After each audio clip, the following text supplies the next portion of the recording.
dan dia belajar dari YouTube.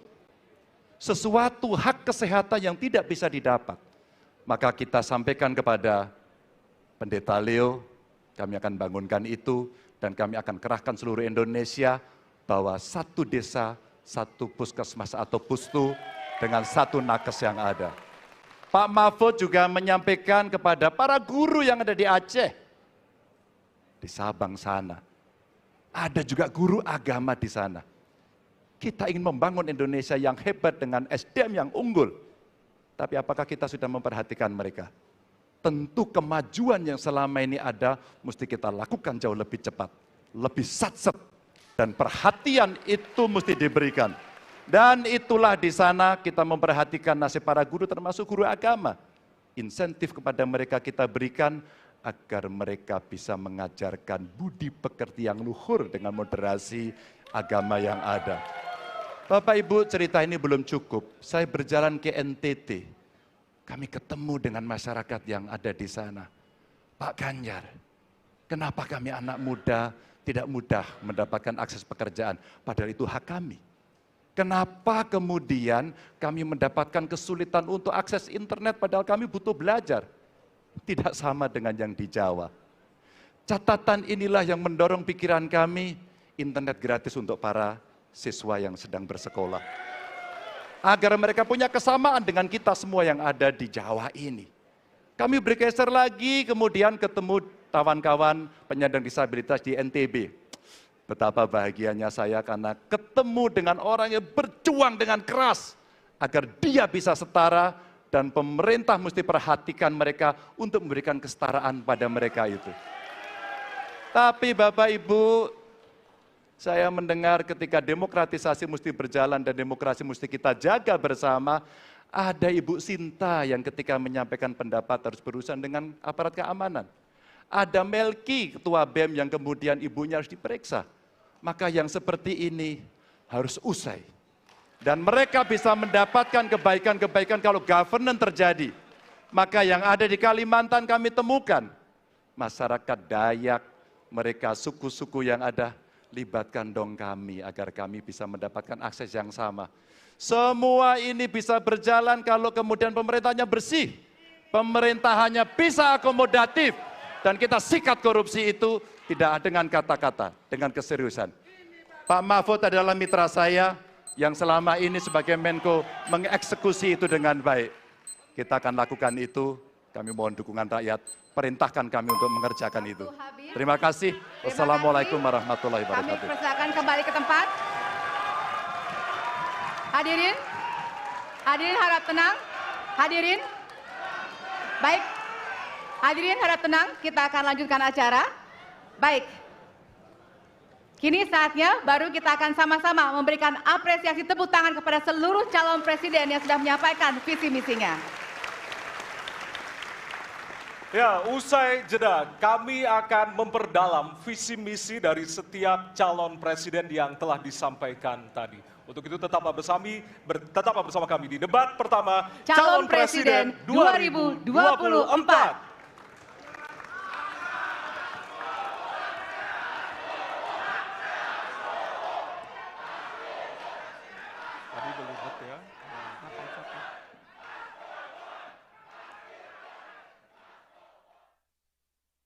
Bu, 14 Februari ya? Beres ya, Ibu takkan lupa toh. Don, kamu juga ya? Ya Bu, tanggal 14 Februari kan? Cie, 14 Februari. Iya dong, 14 Februari aku mau milih. Ya, 14 Februari ada apa sih? 14 Februari itu saat kita memilih.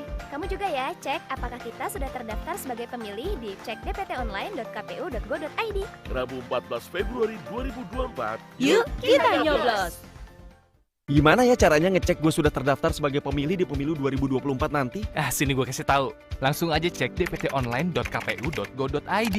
Nah, masuk pencarian data pemilih, pilih kabupaten kota sesuai KTP, masukkan NIK, nama lengkap, dan tanggal lahir. Klik pencarian. Udah deh, bahkan lo bisa tahu lokasi TPS-nya di mana. Kalau nggak terdaftar, hubungi kantor KPU terdekat. Jangan lupa, Rabu 14 Februari 2024, pastikan nama kita terdaftar sebagai pemilih. yuk kita nyoblos!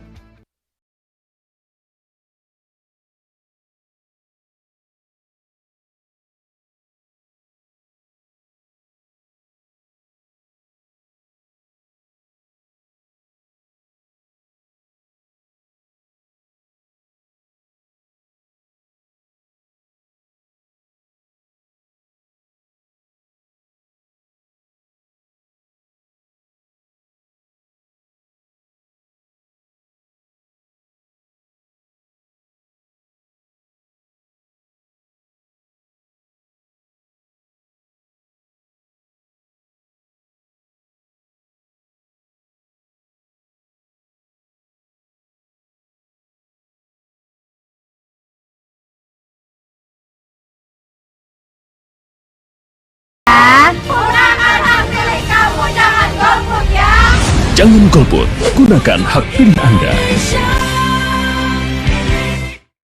Perempuan memiliki hak dan peran yang sama dengan laki-laki untuk memilih dan dipilih dalam pemilu tahun 2024. Representasi perempuan di lembaga politik bangsa akan menentukan kebijakan bangsa Indonesia di masa depan. Ayo, kita jadi perempuan cerdas. Jangan sia-siakan hak pilih kita dalam pemilu tahun 2024. Bu, 14 Februari ya? Beres ya, Ibu takkan lupa toh. Don, kamu juga ya? Ya Bu, tanggal 14 Februari kan? Cie, 14 Februari. Iya dong, 14 Februari aku mau milih. Yah, 14 Februari ada apa sih? 14 Februari itu saat kita memilih. Kamu juga ya, cek apakah kita sudah terdaftar sebagai pemilih di cekdptonline.kpu.go.id. Rabu 14 Februari 2024. Yuk, kita nyoblos! RT, nama saya udah terdaftar belum sebagai pemilih? Cek dulu di cekdptonline.kpu.go.id. Caranya, masukin NIK kamu. Kalau belum terdaftar, datang ke panitia penyelenggara pemilu, baik di tingkat kelurahan PPS, kecamatan, PPK, maupun kabupaten atau kota. Bawa KTP dan KK. Buat WNI di luar negeri yang datanya belum terdaftar, lapor ke panitia pemilihan luar negeri PPLN setempat. Ayo, datang ke TPS 14 Februari 2024. Gunakan hak pilihmu. Semua manusia derajatnya sama di hadapan Sang Pencipta. Kami punya hak yang sama dengan kalian untuk menentukan masa depan bangsa. Fisik kami memang tak sempurna, namun kami punya cita-cita. Kami adalah warga negara Indonesia dan kami tak ingin suara kami sia-sia. Ingat, gunakan hak pilihmu dalam pemilu 14 Februari 2024.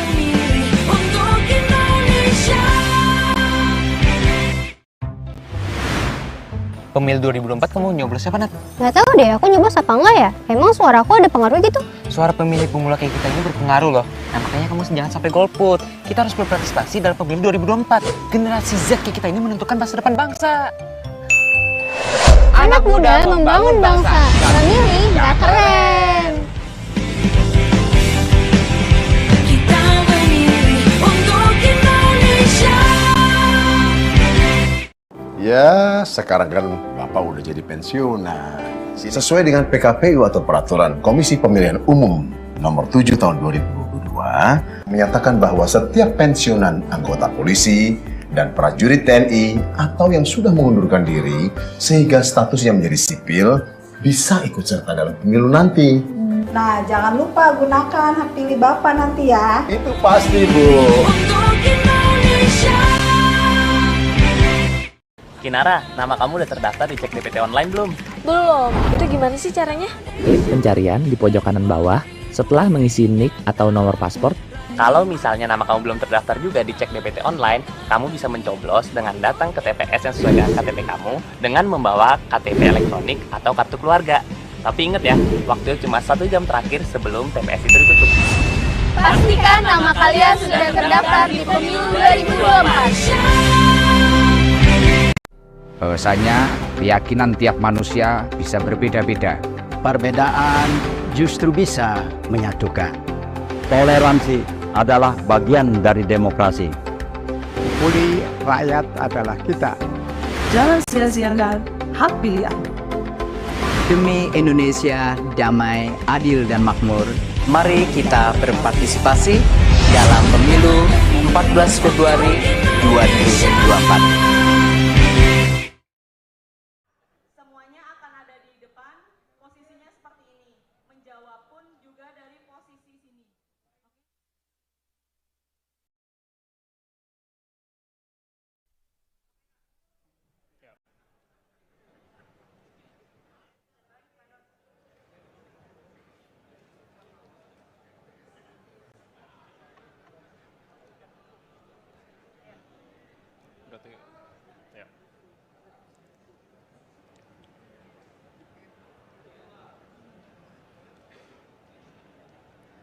Ya, Anda kembali menyaksikan debat pertama calon presiden 2024.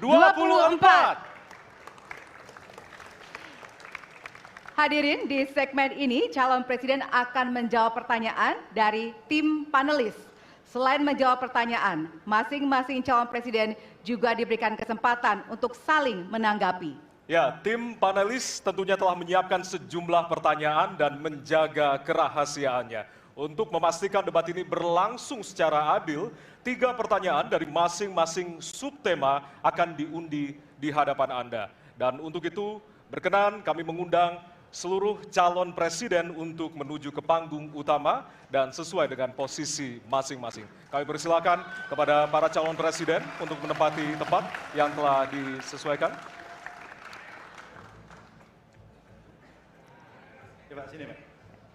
Ya, hadirin, jika di segmen pertama kita memulai visi misi dari calon presiden nomor urut 1, maka pada segmen ini kita akan memulai pertanyaan kepada calon presiden nomor urut 2.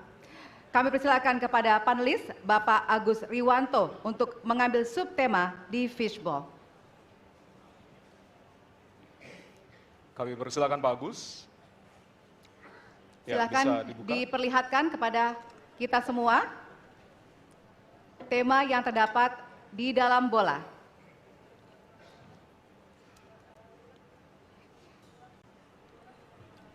Temanya adalah diperlihatkan kepada moderator HAM. Baik, kita catat tema pertama adalah HAM. Baik, kami persilakan selanjutnya kepada panelis Bapak Ahmad Taufan Damadik untuk bisa mengambil pertanyaan dari fishbowl. Baik, bolanya bisa ditunjukkan, Pak.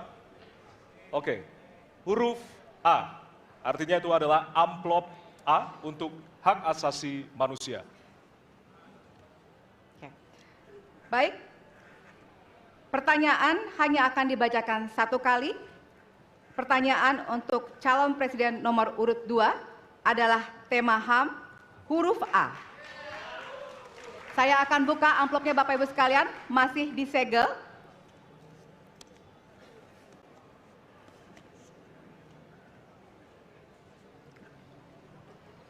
Kita mulai.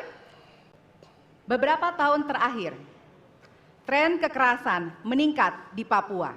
Sementara masalah keadilan dan HAM masih belum terselesaikan sehingga konflik terus berlanjut. Pertanyaannya, apa strategi yang Anda akan siapkan untuk menyelesaikan masalah HAM dan konflik di Papua secara komprehensif? Waktu menjawab 2 menit dimulai dari sekarang. Masalah Papua adalah rumit karena di situ terjadi suatu gerakan separatisme. Dan gerakan separatisme ini kita sudah ikuti cukup lama. Kita melihat ada campur tangan asing di situ. Dan kita melihat bahwa kekuatan-kekuatan tertentu selalu ingin Indonesia disintegrasi dan pecah. Untuk itu memang masalah hak asasi manusia itu menjadi sesuatu yang harus kita utamakan, dan diantaranya juga kita harus lindungi seluruh rakyat Papua, karena di situ kelompok teroris sekarang itu menyerang orang-orang Papua sendiri, rakyat yang tidak berdosa, perempuan, orang tua, anak kecil yang tidak bersenjata diteror oleh kelompok teroris separatis ini. Jadi rencana saya pertama adalah tentunya menegakkan hukum, memperkuat aparat-aparat di situ, dan juga mempercepat pembangunan ekonomi.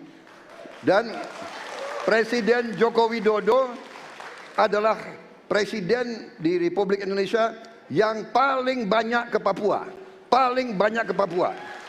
Kalau tidak salah sampai hari ini beliau sudah lebih dari 19 kali ke Papua.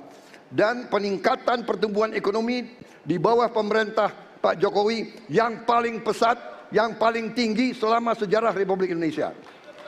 Jadi yang saya katakan, saya akan lanjutkan, kita harus membawa kemajuan ekonomi, sosial, services yang terbaik untuk rakyat Papua, melindungi rakyat Papua dari keganasan para separatis dan teroris, dan menjamin penegakan hak asasi manusia. Terima kasih. Dan selanjutnya, ya. Mohon Hadirin untuk tenang. harap tenang, Ya. kita lanjutkan. Baik, kami persilakan kepada calon presiden nomor urut 3 untuk menanggapi jawaban dari calon presiden nomor urut 2. Waktu Anda 1 menit, Bapak, dimulai dari sekarang. Terima kasih, tapi menurut saya rasanya tidak cukup Pak Prabowo. Karena dialog menurut saya menjadi sesuatu yang penting. Agar seluruh kekuatan yang ada di sana, seluruh kelompok yang ada di sana bisa duduk bersama untuk menyelesaikan itu. Itu menurut saya roots masalahnya. Pertanyaan saya simpel saja. Apakah Bapak setuju dengan model dialog yang saya tawarkan itu? Terima kasih. Saya setuju. Terima kasih. Baik. Jadi, Bapak Prabowo, saya mau tahan jawab. dulu. Saya mau karena jawab. Waktunya Bapak merespon nanti setelah mendengarkan jawaban ataupun tanggapan dari paslon nomor 1. Atau terima kasih atas pengertiannya. Harap tenang, harap tenang, harap tenang hadirin, kita akan lanjutkan. Baik, selanjutnya kita akan lanjutkan dengan mempersilakan calon presiden nomor urut 1 untuk menanggapi jawaban calon presiden nomor urut 2. Waktunya 1 menit dari sekarang. Masalahnya bukan kekerasan. Karena ketika bicara kekerasan di Jakarta aja ada 3 pandangan. Ada yang menganggap ini terorisme, ada yang menganggap ini separatisme, ada yang menganggap ini kriminal. Di kita aja di Jakarta ada perbedaan pandangan. Apa masalah utamanya? Masalah utamanya adalah tiadanya keadilan di tanah Papua. Itu masalah utama. Oke? Jadi tujuannya bukan semata-mata tentang mentiadakan kekerasan. Karena damai itu bukan tiada kekerasan, damai itu ada keadilan. Itu prinsip utamanya. Nah, jadi caranya bagaimana? 1. Atas semua peristiwa pelanggaran HAM yang terjadi, dilakukan tindakan penyelesaian hingga tuntas. Oke? Yang kedua, mencegah terjadinya pengulangan dengan memastikan semua yang bekerja di Papua memahami bahwa yang harus dihadirkan bukan tidak ada kekerasan, tapi keadilan. Yang ketiga, melakukan dialog dengan semua secara partisipatif. Terima kasih. Baik, terima kasih. Terima kasih. Dan selanjutnya kami persilakan kembali kepada calon presiden nomor urut 2 untuk merespon tanggapan dari kedua calon presiden lainnya. Dan waktu Anda 1 menit, Bapak, dimulai dari sekarang. Benar, saya sangat setuju. Kita harus ada pendekatan dialog. Benar, ya. Dan saya juga setuju. Harus. Tunggu dulu, aku mau jawab.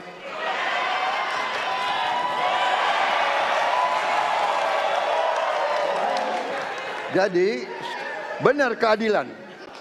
Benar sekali, harus ada keadilan. Tetapi saya mau mengatakan, tidak sesederhana itu, Pak Anies. Ada faktor-faktor lain, Pak Anies. Ada faktor geopolitik, ada faktor ideologi. Inilah yang masalahnya tidak gampang, ya. Tetapi saya pendapat kita harus tegakkan keadilan. Kita harus dialog. Ini masalah bangsa. Ini harus kita, semua kekuatan harus kita rangkul. Baik, waktu habis, Bapak. Waktu habis, Bapak. Terima kasih. Hadirin harap tenang. Baik. Hadirin harap tenang, kita akan lanjutkan. Hadirin harap tenang, kita akan lanjutkan. Nanti kita akan kasih kesempatan untuk memberikan apresiasi kepada para calon presiden. Baik, selanjutnya kita akan beralih ke pertanyaan untuk calon presiden nomor urut 3. Kami persilakan kepada panelis Bapak Al Makin untuk mengambil subtema di fishbowl. Kami persilakan kepada panelis.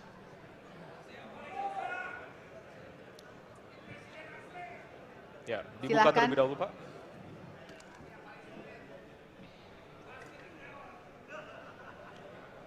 Diperlihatkan kepada moderator dan hadirin pemerintahan dan peningkatan pelayanan publik. Baik. Dan selanjutnya kami persilakan kepada panelis Bapak Bayu Dwi Anggono untuk mengambil pertanyaan dari fishbowl. Kami persilakan, Pak.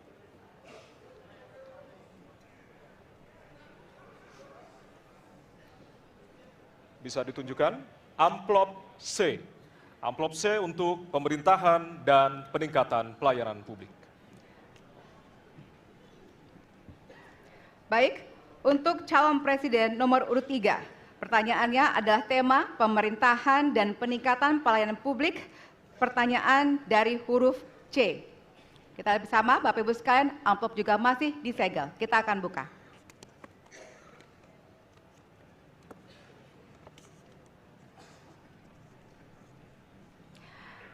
Indeks pelayanan publik di Indonesia stagnan. Sementara Undang-Undang Pelayanan Publik menghendaki persamaan pelakuan dan memperhatikan kepentingan khusus kelompok rentan, perempuan, anak, dan disabilitas. Pertanyaannya, apa program strategis Anda untuk meningkatkan kualitas pelayanan publik yang berkeadilan? Waktu 2 menit dimulai dari sekarang. Kebetulan saya punya pengalaman 10 tahun menangani soal ini. Mengajak mereka berpartisipasi sejak awal, satu, menghadirkan dalam setiap musrenbang kelompok perempuan, penyandang disabilitas, anak-anak, kelompok rentan yang lain termasuk orang tua. Kenapa? Agar pengambil keputusan mereka aware, mereka peduli apa yang mereka rasakan. Kesetaraan dalam perencanaan pembangunan itulah yang kita harapkan bisa merepresentasikan apa yang mereka harapkan. Sehingga fisiknya kalau bangun mereka paham mana yang akan menggunakan sehingga tidak ada lagi protes pada soal itu. Kedua, dari sisi aparaturnya mesti ada kontrol publik.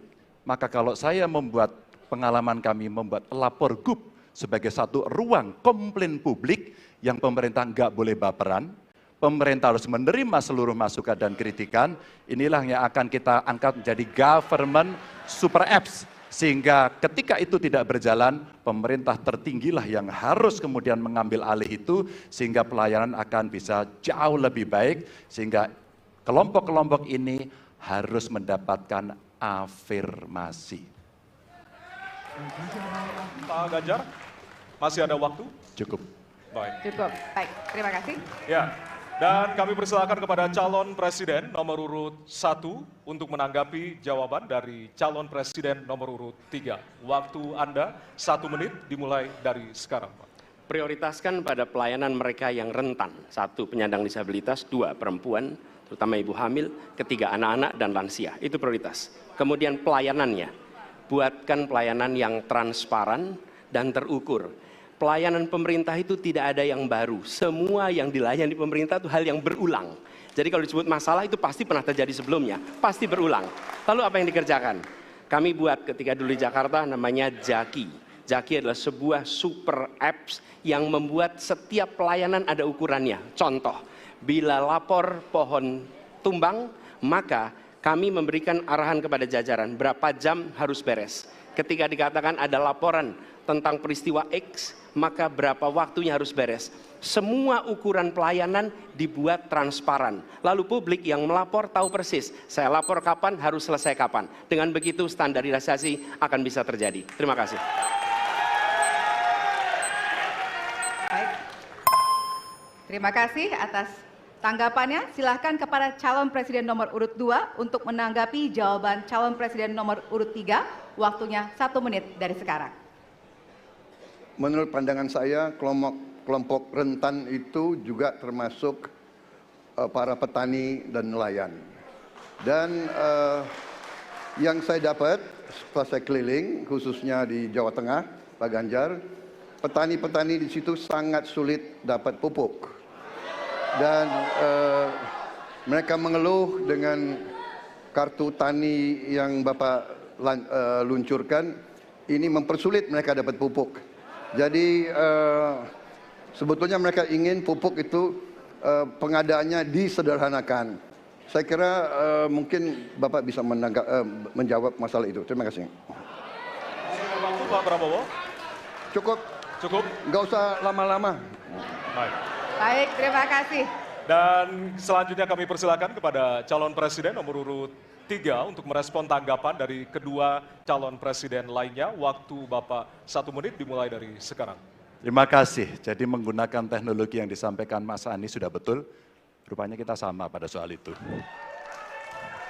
Tapi untuk Pak Prabowo saya harus mengingatkan Pak, pupuk langka terjadi di Papua Pak. Pupuk langka terjadi di Sumatera Utara Pak. Pupuk langka terjadi di NTT, NTB, Kalimantan Timur termasuk bensin. Mungkin Bapak sedikit agak lupa untuk saya bisa mengingatkan, karena Bapak pernah menjadi ketua HKTI. Pak, data petani kita tidak pernah beres. Maka kalau kemudian satu data petani itu bisa kita kelola, maka distribusi pupuknya harus bisa sampai dan tepat sasaran. Pada saat yang sama, kuota pupuk tidak boleh dibatasi. Maka ini yang saya telepon langsung kepada Pak Wapres saat itu. Pak Wapres, please, kasih tambahan. Kalau tidak cukup. Dan ini terjadi di seluruh Indonesia. Maka inilah mesti kita kerjakan nanti. Baik. Masih ada waktu? Mau ditambahkan, Pak? Cukup. Cukup? Cukup. Baik. Baik, terima kasih. Hadirin, kita akan beralih ke pertanyaan selanjutnya untuk calon presiden nomor urut 1. Kami persilakan kepada panelis Bapak Gun-Gun Herianto untuk mengambil subtema di Fishball. Kami persilakan panelis. Ya, bisa dibuka terlebih dahulu.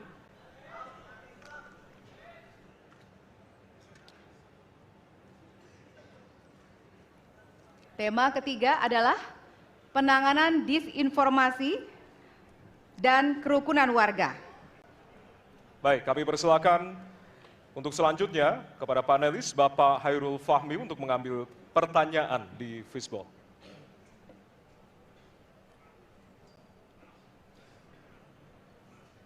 Ditujukan ke depan. Adalah amplop huruf A. A. Baik. Amplop A untuk penanganan disinformasi dan kerukunan warga. Baik, pertanyaan untuk calon presiden nomor urut 1 adalah tema penanganan disinformasi dan kerukunan warga, huruf A. Kita lihat bersama, masih disegel, kita akan buka bersama.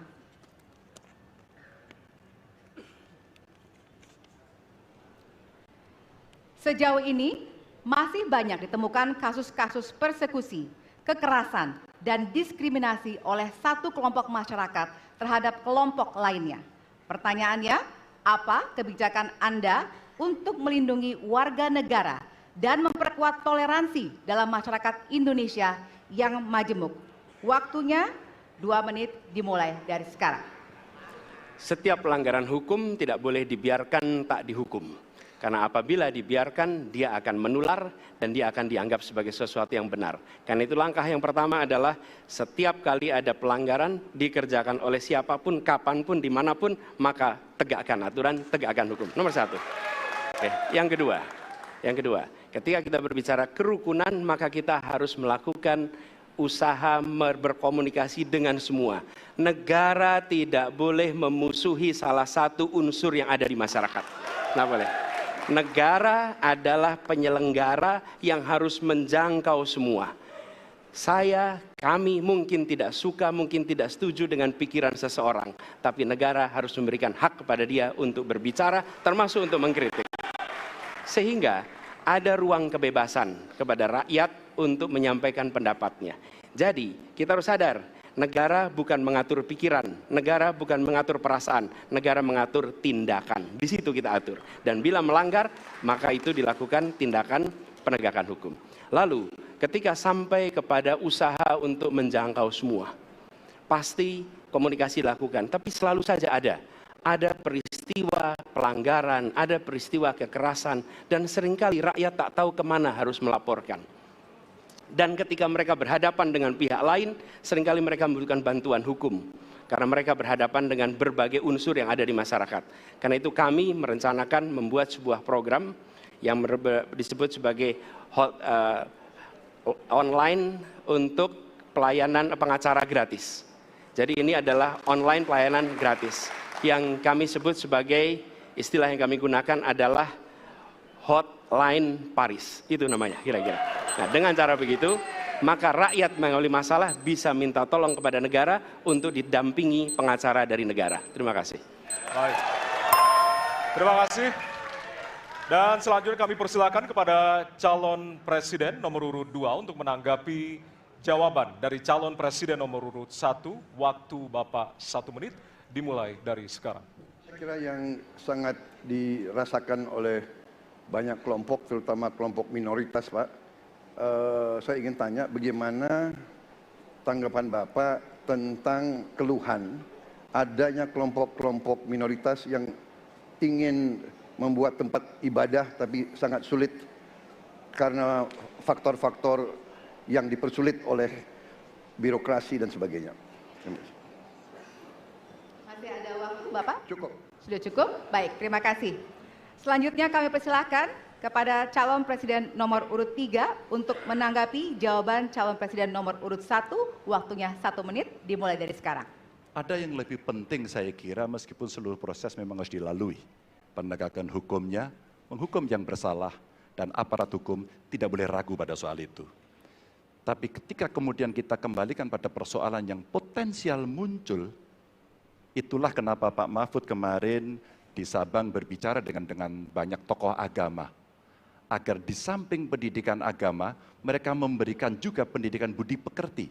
Agar kemudian dia bisa mengerti sejak awal bagaimana berbeda dalam suku, agama, golongan, sehingga mereka akan bisa bareng-bareng memahami. FKUB, tokoh masyarakat semua dilibatkan dalam proses keseharian dalam pengambilan keputusan. Kalau itu bisa terjadi, rasa-rasanya bangsa ini akan membangun harkat dan martabatnya karena kita memang berbeda, tapi kita dipersatukan. Masih ada waktu, Bapak? Cukup. Ya. Dan selanjutnya, kami persilakan kepada calon presiden nomor urut 1 untuk merespon tanggapan dari kedua calon presiden lainnya, dan waktu Bapak 1 menit dimulai dari sekarang. Terima kasih. Pak Prabowo, perlu kami sampaikan bahwa ketika kami bertugas di Jakarta, maka ada begitu banyak izin-izin gereja yang mandek 30 tahun, 40 tahun, dan tuntas dibereskan. Oke?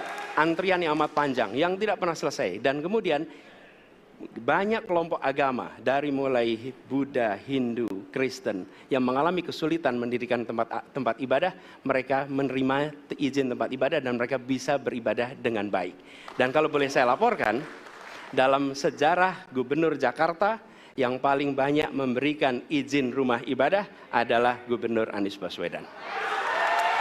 Termasuk ketika umat Islam mau mendirikan masjid dan tidak bisa mendapat izinnya, saya bicara. Ketika umat Kristen mau mendirikan gereja tidak bisa mendapatkan izin dari masyarakat, saya bicara. Dan semuanya akhirnya mendapatkan izin untuk bisa beribadah. Terima kasih. Terima kasih. Baik, sudah cukup Bapak? Masih ada waktu? Cukup ya?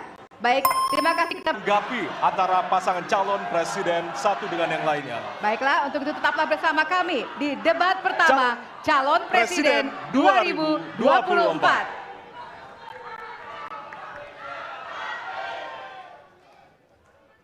RT, nama saya udah terdaftar belum sebagai pemilih? Cek dulu, dicek dptonline.kpu.go.id. Caranya, masukin NIK kamu. Kalau belum terdaftar, datang ke panitia penyelenggara pemilu, baik di tingkat kelurahan PPS, kecamatan, PPK, maupun kabupaten atau kota. Bawa KTP dan KK. Buat WNI di luar negeri yang datanya belum terdaftar, lapor ke panitia pemilihan luar negeri PPLN setempat. Ayo, datang ke TPS 14 Februari 2024. Gunakan hak pilihmu.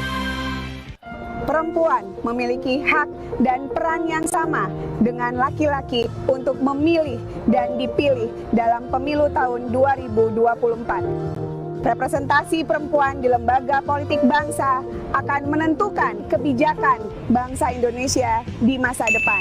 Ayo, kita jadi perempuan cerdas. Jangan sia-siakan hak pilih kita dalam pemilu tahun 2024.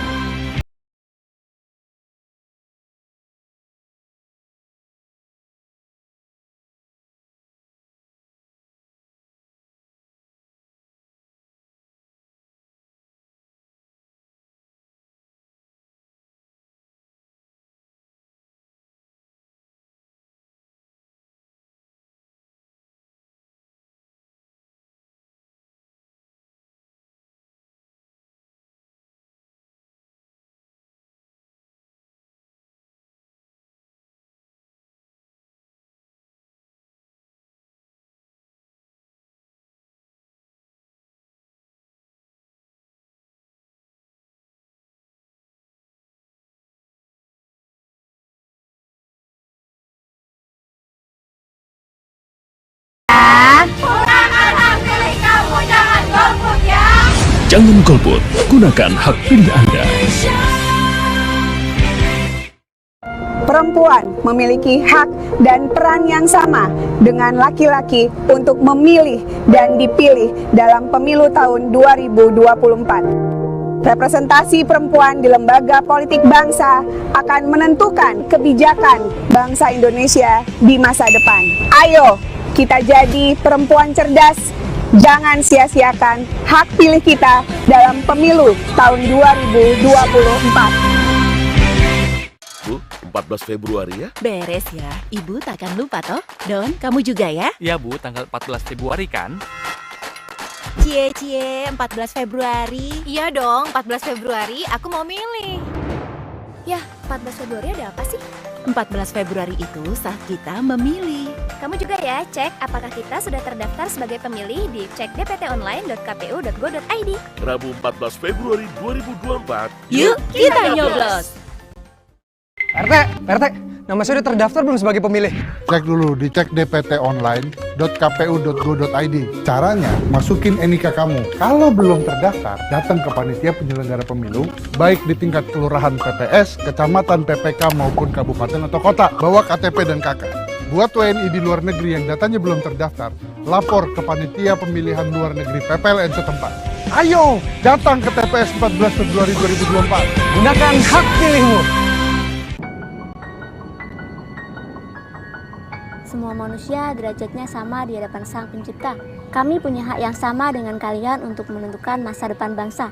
Fisik kami memang tak sempurna, namun kami punya cita-cita. Kami adalah warga negara Indonesia dan kami tak ingin suara kami sia-sia. Ingat, gunakan hak pilihmu dalam pemilu 14 Februari 2024. Untuk Indonesia. Pemilu 2024 kamu nyoblos siapa, Nat? Nggak tahu deh, aku nyoblos apa enggak ya? Emang suara aku ada pengaruh gitu? Suara pemilih pemula kayak kita ini berpengaruh loh. Nah makanya kamu jangan sampai golput. Kita harus berpartisipasi dalam pemilu 2024. Generasi Z kayak kita ini menentukan masa depan bangsa. Anak muda membangun bangsa. Memilih nggak keren. Kita memilih untuk Indonesia. Ya, sekarang kan Bapak udah jadi pensiunan. Sesuai dengan PKPU atau Peraturan Komisi Pemilihan Umum Nomor 7 Tahun 2022, menyatakan bahwa setiap pensiunan anggota polisi dan prajurit TNI atau yang sudah mengundurkan diri sehingga statusnya menjadi sipil bisa ikut serta dalam pemilu nanti. Nah, jangan lupa gunakan hak pilih Bapak nanti ya. Itu pasti, Bu. Untuk Indonesia. Kinara, nama kamu udah terdaftar di Cek DPT Online belum? Belum. Itu gimana sih caranya? Klik pencarian di pojok kanan bawah setelah mengisi NIK atau nomor paspor. Kalau misalnya nama kamu belum terdaftar juga di Cek DPT Online, kamu bisa mencoblos dengan datang ke TPS yang sesuai dengan KTP kamu dengan membawa KTP elektronik atau kartu keluarga. Tapi ingat ya, waktu cuma 1 jam terakhir sebelum TPS itu ditutup. Pastikan nama kalian sudah terdaftar di pemilu 2024. Bahwasanya keyakinan tiap manusia bisa berbeda-beda. Perbedaan justru bisa menyatukan. Toleransi adalah bagian dari demokrasi. Pulih rakyat adalah kita. Jangan sia-siakan hak pilih Anda. Demi Indonesia damai, adil, dan makmur, mari kita berpartisipasi dalam pemilu 14 Februari 2024.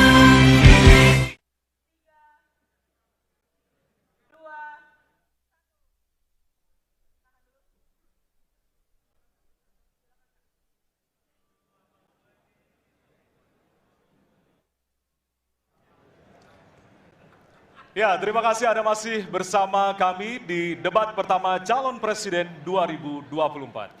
Di segmen ini kami akan melanjutkan mengundi pertanyaan dari Fishball dan akan dijawab dengan mengambil pertanyaan dari Fishball tersebut seperti segmen sebelumnya. Kami juga akan informasikan kepada Bapak Ibu sekalian hadirin yang hadir di ruangan ini untuk tetap menjaga ketenangan dan tidak menggunakan alat peraga kampanye pada saat debat berlangsung. Ya, dan kami tentunya memohon kerjasama dari para hadirin yang berada di halaman KPU untuk kemudian mematuhi aturan yang telah kita sepakati bersama tadi. Baik, kami persilakan kepada calon presiden untuk kembali menuju ke panggung utama. Kami persilakan kepada bapak-bapak untuk bisa menuju ke panggung utama. Baik, dan kita beralih ke pertanyaan untuk calon presiden nomor urut 3. Dan kami persilakan kepada panelis Ibu Lita Testa untuk mengambil subtema di fishball, dan kami persilakan Ibu.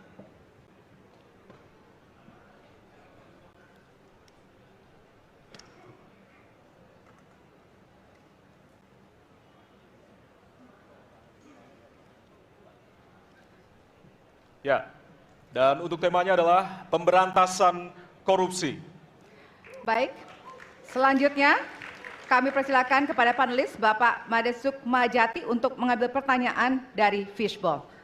Silakan Bapak. Ya. Pertanyaan huruf C. Baik, kita akan menuju ke pemberantasan korupsi dan pertanyaan C. Ya. Dari amplop C, Bapak Ibu, masih tersegel. Kita akan buka.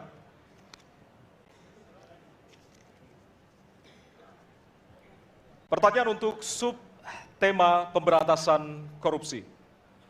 Penegakan hukum atas tindak pidana korupsi menunjukkan rata-rata tren vonis pengadilan yang relatif rendah dan minimnya angka pengembalian aset. Pertanyaan, apa terobosan yang akan Anda lakukan untuk menimbulkan efek jera bagi pelaku korupsi sekaligus menyelamatkan aset negara yang dikorupsi? Waktu Anda 2 menit Bapak, dimulai dari sekarang. Terima kasih. Yang pertama dari si penegakan hukumnya dulu. Maka kalau saya mulai dari sini, maka yang mesti dilakukan adalah pemiskinan. Yang kedua perampasan aset. Maka segera kita bereskan undang-undang perampasan aset, dan untuk pejabat yang korupsi bawa ke Nusa Kambangan. Agar bisa punya efek jera bahwa ini tidak main-main. Namun yang perlu diberikan adalah contoh dari seorang pemimpin. Bahwa dia hidup sederhana, dia tidak bermewah-mewah, dia mengajarkan bagaimana integritas itu dibangun. Untuk para pejabat, ada 2 yang penting sekali. 1, biarkan mereka berkembang dengan meritokrasi yang baik, sehingga pada saat menduduki jabatan, tidak ada lagi jual beli jabatan. Yang kedua, jangan biarkan mereka store pada pemimpinnya. Kalau ini terjadi, kerunyaman itu akan muncul. Data ICW menunjukkan sekitar 230-an triliun dalam 10 tahun terakhir kerugian negara itu terjadi. Dan ini ekuivalen kalau bisa kita pakai untuk membuat puskesmas kira-kira 27.000. Terbayangkan oleh kita, edukasi itu mesti kita tunjukkan dengan sekali lagi teladan dari seorang pemimpin, dan pemimpin tidak boleh ragu untuk memutuskan itu.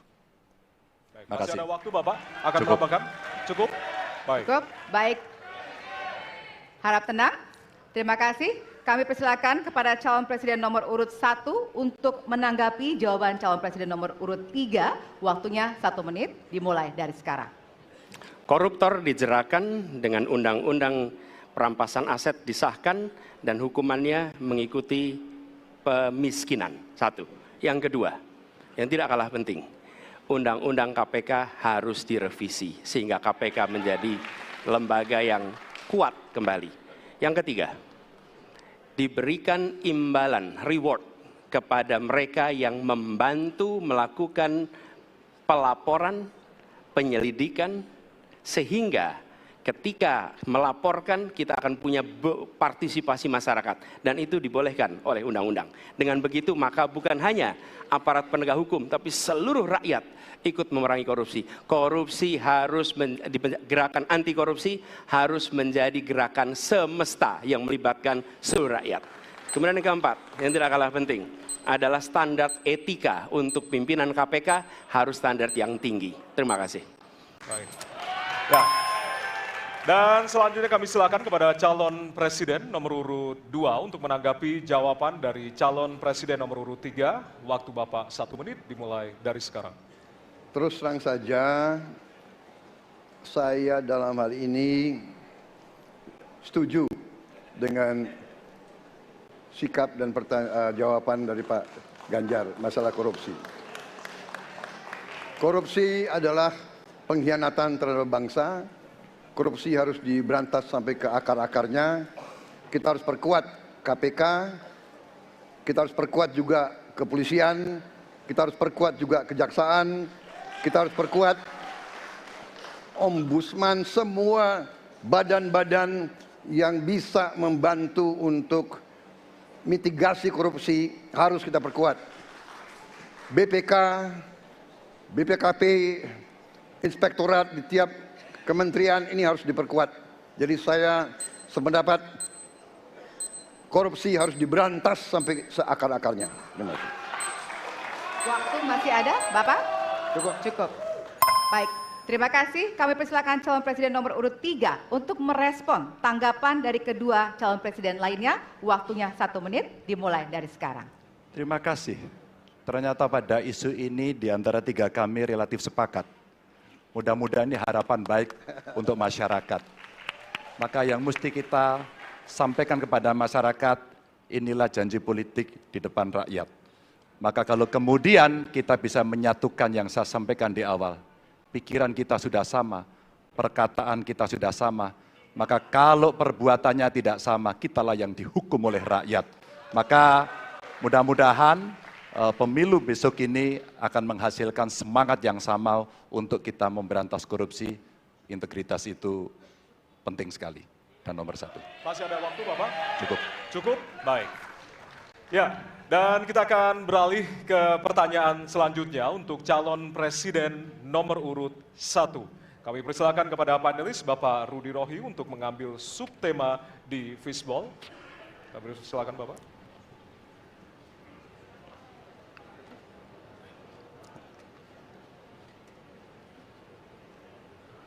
Diperlihatkan kepada kami semua, Bapak. Apa? Baik, temanya adalah penguatan demokrasi. Baik. Baik, selanjutnya kepada panelis Ibu Susi Dwi Haryanti untuk mengambil pertanyaan dari fishball. Hurufnya adalah A. Penguatan demokrasi dengan amplop A. Baik. Masih tersegel Bapak Ibu? Kita akan langsung buka.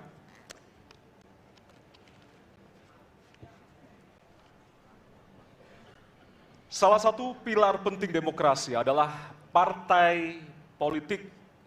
Namun kepercayaan publik terhadap partai politik di Indonesia selalu rendah. Pertanyaan, apa kebijakan yang akan Anda lakukan untuk melakukan pembenahan tata kelola partai politik? Waktu untuk menjawab 2 menit dimulai dari sekarang. Saya rasa lebih dari sekedar partai politik. Rakyat tidak percaya kepada proses demokrasi yang sekarang terjadi. Itu jauh lebih luas dari sekedar partai politik. Ketika kita bicara demokrasi, minimal ada 3. 1, minimal 3 nih. 1 adalah adanya kebebasan berbicara. Yang kedua, adanya oposisi yang bebas untuk mengkritik pemerintah dan menjadi penyeimbang pemerintah. Yang ketiga, adanya proses pemilu, proses pilpres yang netral, yang transparan, jujur, adil. 3. Dan kalau kita saksikan akhir-akhir ini, 2 ini mengalami problem. Kita menyaksikan bagaimana kebebasan berbicara menurun, termasuk mengkritik partai politik. Dan angka demokrasi kita menurun, indeks demokrasi kita. Bahkan pasal-pasal yang memberikan kewenangan untuk digunakan secara karet kepada pengkritik, misalnya Undang-Undang ITE atau pasal 14-15 Undang-Undang nomor 1 tahun 1946. Itu semua membuat kebebasan berbicara menjadi terganggu. Yang kedua, oposisi. Kita saksikan minim sekali adanya oposisi selama ini. Dan sekarang ujiannya adalah besok. Bisakah pemilu diselenggarakan dengan netralitas, dengan adil, dengan jujur? Ini ujian ketiga. Jadi, persoalan demokrasi kita lebih luas dari segala persoalan kepada partai politik. Nah, bagaimana untuk partai politik sendiri? Partai politik perlu mengembalikan kepercayaan. Tapi di sini ada peran negara. Menurut saya salah satu masalah yang mendasar partai politik ini memerlukan biaya. Dan biaya politik selama ini tidak pernah diperhatikan di dalam proses politik. Untuk kampanye, untuk operasional partai, semua ada biayanya. Sudah saatnya pembiayaan politik itu dihitung dengan benar, ada transparansi, sehingga rakyat pun melihat ini institusi yang bisa dipertanggungjawabkan. Jadi salah satu reformnya adalah reform pembiayaan politik oleh partai politik. Terima kasih. Baik. Waktu sudah habis, terima kasih. Kini kami persilakan calon presiden nomor urut 2 untuk menanggapi jawaban calon presiden nomor urut 1. Waktunya 1 menit, dimulai dari sekarang. Mas Anies, Mas Anies.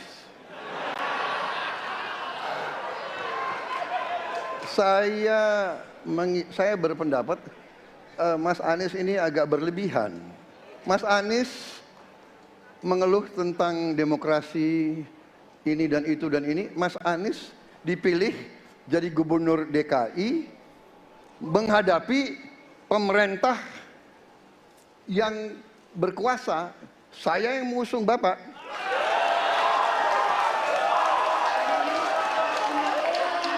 Kalau demokrasi kita tidak berjalan, tidak mungkin Anda jadi gubernur.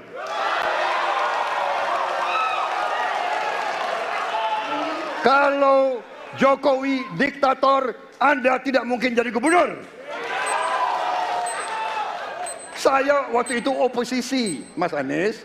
Anda ke rumah saya, kita oposisi, Anda terpilih. Waktu habis, Bapak. Harap tenang, Bapak Prabowo.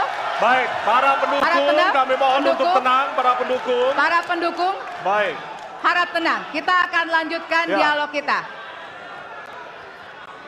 Harap tenang, hadirin harap tenang. Kami sampaikan kembali, hadirin harap tenang, apabila tidak tenang, maka debat tidak dapat dilanjutkan. Ya, kami mohon kerjasamanya kepada para hadirin yang berada di halaman gedung KPU untuk bisa menaati aturan yang telah kita sepakati bersama. Ya. Baik, selanjutnya kepada calon presiden nomor urut 3, kami silakan untuk menanggapi jawaban calon presiden nomor urut 1, waktunya 1 menit dari sekarang. Saya jadi tidak enak ini Mbak hari ini.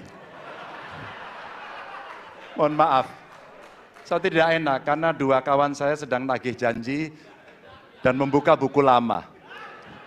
Tapi percaya begini, yang pertama tidak ada demokrasi tanpa partai politik. Tidak ada, suka tidak suka, mau tidak mau.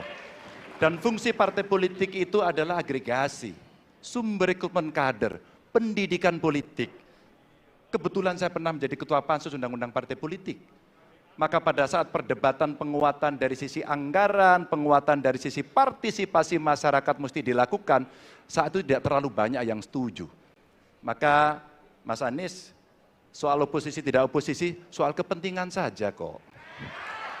Kapan kita bertemu, kapan kita tidak bertemu, dan kemudian kita akan bersikap pada posisi masing-masing. Tapi yang penting, pendidikan politik kepada masyarakat itulah yang menjadi PR besar dari partai politik agar cepat dewasa. Oke, waktu Anda habis, Bapak. Ya, dan kita akan lanjutkan. Baik, kita akan lanjutkan debatnya, Bapak Ibu. Kita akan lanjutkan ke pertanyaan selanjutnya untuk calon presiden nomor urut 1. Ya. Untuk merespon tanggapan dari 2 calon presiden lainnya, waktunya 1 menit dari sekarang. Ya. Terima kasih.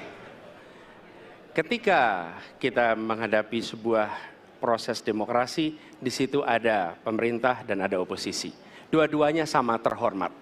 Dan ketika proses pengambilan keputusan itu dilakukan, bila ada oposisi, maka selalu ada pandangan perspektif berbeda yang membuat masyarakat bisa menilai. Karena itu oposisi itu penting dan sama-sama terhormat. Sayangnya tidak semua orang tahan untuk berada menjadi oposisi. Oke? Seperti sampaikan Pak Prabowo tidak tahan untuk menjadi oposisi. Apa yang terjadi? Beliau sendiri menyampaikan bahwa tidak berada dalam kekuasaan membuat tidak bisa berbisnis, tidak bisa berusaha. Karena itu harus berada dalam kekuasaan. Kekuasaan lebih dari soal bisnis, kekuasaan lebih dari soal uang, kekuasaan soal kehormatan untuk menjalankan kedaulatan rakyat. Baik, waktu Anda habis Bapak. Kami mohon sekali lagi kepada para hadirin yang berada di halaman KPU. Ditahan dulu. Baik. Baik, Pak Prabowo, Bapak mohon maaf. Prabowo, Bapak, mohon maaf. waktu sudah Nanti habis. Waktu ada sudah kesempatan. habis. Ya. Baik. Hadirin. Nanti ada kesempatan untuk kembali menanggapi. Baik. Dan kita akan beralih ke pertanyaan terakhir untuk segmen ini dan untuk calon presiden nomor urut 2. Baik, kami persilakan kepada panelis, kepada Bapak Agus Riwanto untuk mengambil subtema.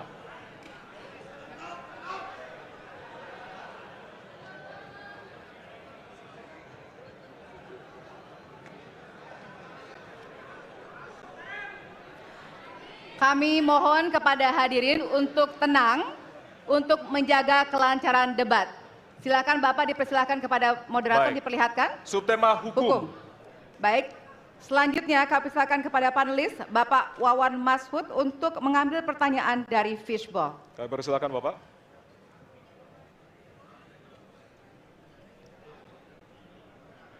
Baik. Amplop A. Amplop A, silakan. Ya, masih tersegel, kita akan buka.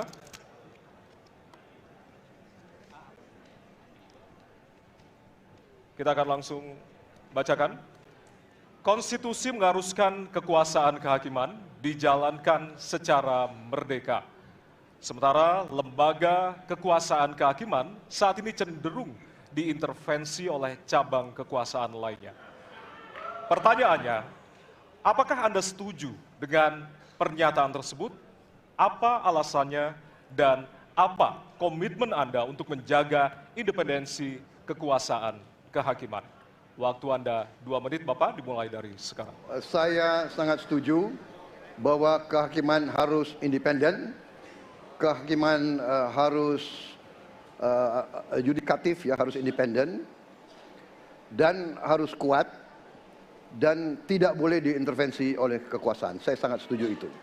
Dan saya berkomitmen untuk memperkuat itu. Manakala saya menerima mandat dari rakyat, saya akan memperbaiki kualitas hidup semua hakim-hakim di Republik Indonesia, semua pekerja di sekitar pengadilan, dan semua penegak hukum akan saya perbaiki kualitas hidupnya, gajinya diperbaiki, supaya mereka tidak dapat diintervensi, tidak dapat disogok, tidak dapat dikorup.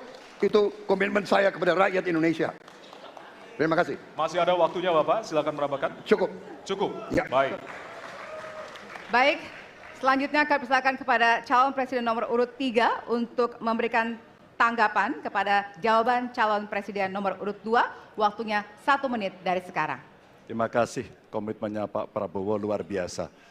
Tapi dalam konteks kekinian, saya terpaksa, ini mohon maaf Pak ini, terpaksa sekali saya harus bertanya, apa komentar Pak Prabowo terhadap putusan MK yang melahirkan MK-MK itu? Itu aja. Ditahan dulu Bapak, apakah ada yang ditambahkan selain itu? Cukup. Cukup, baik. Selanjutnya. Ya, kami pertegas kembali bahwasanya tidak ada sesi tanya jawab, artinya saling menanggapi, Bapak-Bapak. Kami ingatkan kembali untuk saling menanggapi dari masing-masing calon presiden. Dan selanjutnya kita akan berikan kesempatan kepada calon presiden nomor urut 1 untuk menanggapi calon presiden nomor urut 2 dan waktu Bapak. Apakah saya harus merevisi statement saya? Kenapa Bapak? Apakah saya harus merevisi statement saya karena tidak boleh Tidak, bertanya? nanti kami harapkan untuk saling menanggapi, bukan saling menanya, Bapak. Makanya, apakah Baik. saya harus merevisi? Karena tadi bentuknya pertanyaan. Nanti kita akan berikan kesempatan untuk Tidak perlu ya? selanjutnya. Tidak perlu, Pak. Bapak. Oke, terima Baik. kasih. Ya, kami persilakan Silakan. kepada calon presiden nomor urut 1. Waktu Anda 1 menit, Bapak. Ya, jadi ketika saya bertugas sebagai presiden, maka saya akan tegaskan kepada semua yang berada di lingkar judisial bahwa tugas Anda bukan hanya menegakkan hukum, tugas Anda menghadirkan rasa keadilan. Nomor 1, tegaskan itu. Yang kedua, bila terjadi praktek-praktek di mana keadilan tidak hadir, maka negara tidak boleh diam dan mengatakan, ah itu kan proses hukum, tidak bisa. Justru negara harus mempertanyakan apa yang sesungguhnya terjadi. Dan itulah yang kemudian harus dikerjakan oleh negara, memastikan bahwa proses hukum benar-benar berorientasi kepada keadilan. Lalu kepada mereka yang bertugas Tadi disampaikan bahwa harus memastikan mereka memiliki remunerasi yang baik. Ya, itu penting. Dan yang tidak kalah penting adalah semua proses dilakukan secara transparan. Promosi transparan, kasus transparan, sehingga ada kepercayaan kepada proses pengadilan. Terima kasih. Baik, waktu habis. Selanjutnya kami persilakan kepada calon presiden nomor urut 2 untuk merespon tanggapan dari calon presiden lainnya. Waktunya 1 menit dari sekarang. Saya kira mengenai Mahkamah Konstitusi, aturannya sudah jelas. Kita juga bukan anak kecil, rakyat kita juga pandai, rakyat kita lihat, rakyat kita tahu. Mas Ganjar, kita tahulah ya bagaimana prosesnya, ya. Yang intervensi siapa, ya kan? Yang intervensi siapa? Tapi intinya adalah kita tegakkan konstitusi, kita tegakkan undang-undang, kita perbaiki yang kurang sempurna, dan kita patuh kepada komitmen undang-undang itu sendiri. Jadi saya kira itu tentang apa tadi disampaikan Pak Anies. Dalam hal ini saya setuju dengan Pak Anies. Dalam hal ini.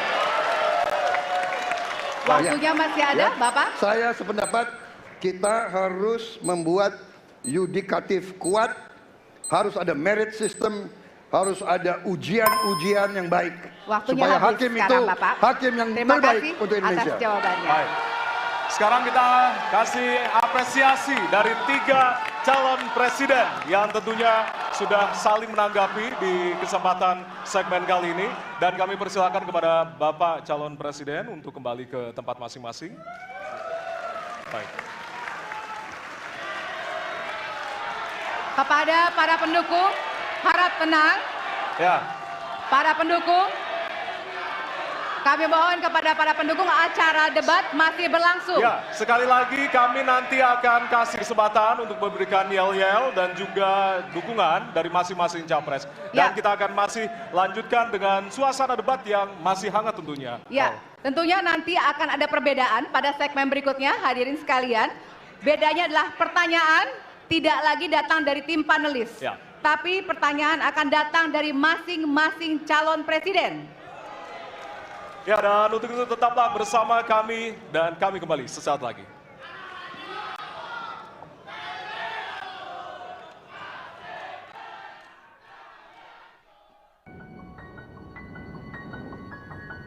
Semua manusia derajatnya sama di hadapan Sang Pencipta.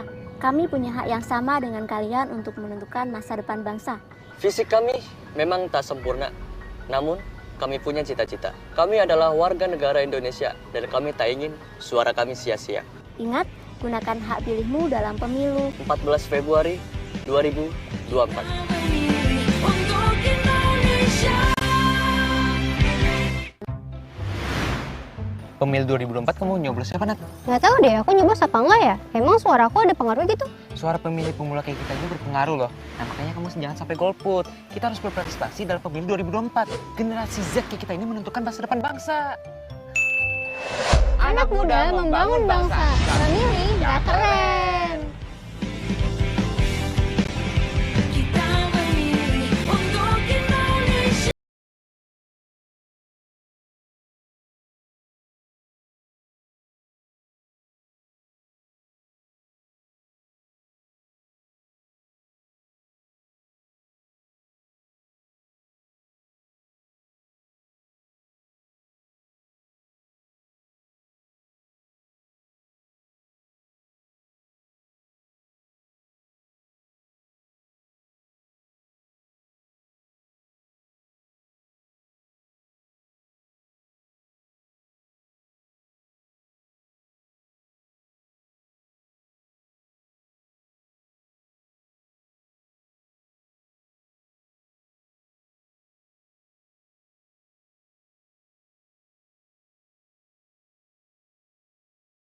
Golput ya. Gunakan hak pilih kamu, jangan golput ya.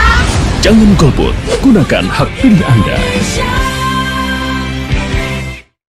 Perempuan memiliki hak dan peran yang sama dengan laki-laki untuk memilih dan dipilih dalam pemilu tahun 2024. Representasi perempuan di lembaga politik bangsa akan menentukan kebijakan bangsa Indonesia di masa depan.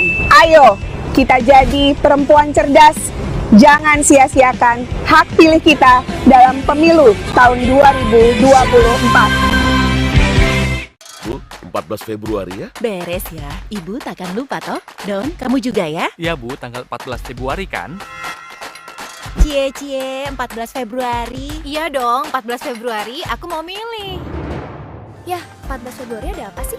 14 Februari itu saat kita memilih. Kamu juga ya, cek apakah kita sudah terdaftar sebagai pemilih di cek dptonline.kpu.go.id. Rabu 14 Februari 2024. Yuk, kita nyoblos! PRT, nama saya sudah terdaftar belum sebagai pemilih?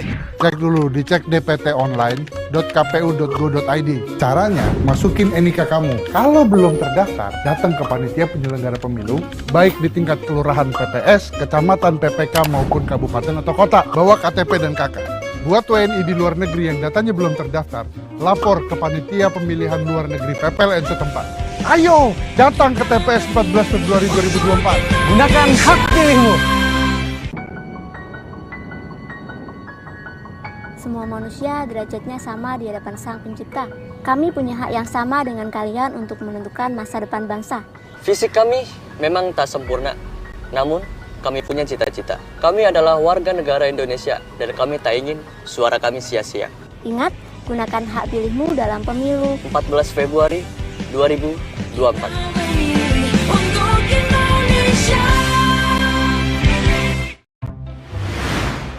Pemilu 2024 kamu nyoblos siapa, Nat? Nggak tahu deh, aku nyoblos apa enggak ya? Emang suara aku ada pengaruh gitu? Suara pemilih pemula kayak kita ini berpengaruh loh. Nah makanya kamu jangan sampai golput. Kita harus berpartisipasi dalam pemilu 2024. Generasi Z kayak kita ini menentukan masa depan bangsa. Anak muda membangun bangsa. Memilih nggak keren. Kita memilih untuk Indonesia. Ya, sekarang kan Bapak udah jadi pensiunan. Sesuai dengan PKPU atau Peraturan Komisi Pemilihan Umum Nomor 7 Tahun 2022, menyatakan bahwa setiap pensiunan anggota polisi dan prajurit TNI atau yang sudah mengundurkan diri sehingga statusnya menjadi sipil bisa ikut serta dalam pemilu nanti. Nah, jangan lupa gunakan hak pilih Bapak nanti ya. Itu pasti, Bu. Kinara, nama kamu udah terdaftar di cek DPT online belum? Belum. Itu gimana sih caranya? Klik pencarian di pojok kanan bawah setelah mengisi NIK atau nomor paspor. Kalau misalnya nama kamu belum terdaftar juga di cek DPT online, kamu bisa mencoblos dengan datang ke TPS yang sesuai dengan KTP kamu dengan membawa KTP elektronik atau kartu keluarga. Tapi ingat ya, waktunya cuma 1 jam terakhir sebelum TPS itu ditutup. Pastikan nama kalian sudah terdaftar di pemilu 2024. Bahwasanya keyakinan tiap manusia bisa berbeda-beda. Perbedaan justru bisa menyatukan. Toleransi adalah bagian dari demokrasi. Pulih rakyat adalah kita. Jangan sia-siakan hak pilih Anda. Demi Indonesia damai, adil, dan makmur, mari kita berpartisipasi dalam pemilu 14 Februari 2024.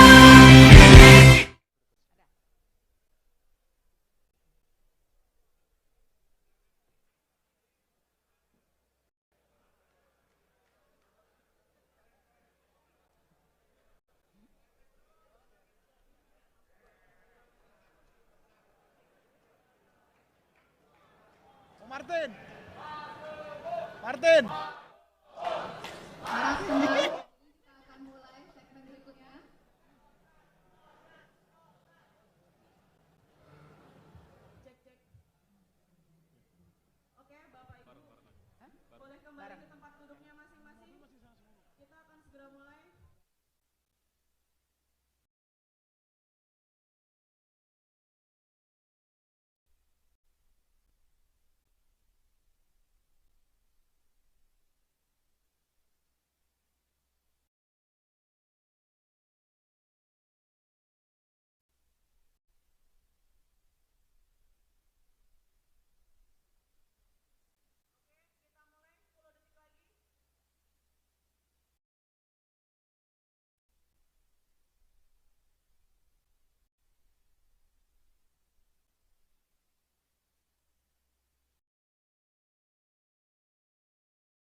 Terima kasih Anda masih bersama kami di Debat pertama Calon Presiden 2024.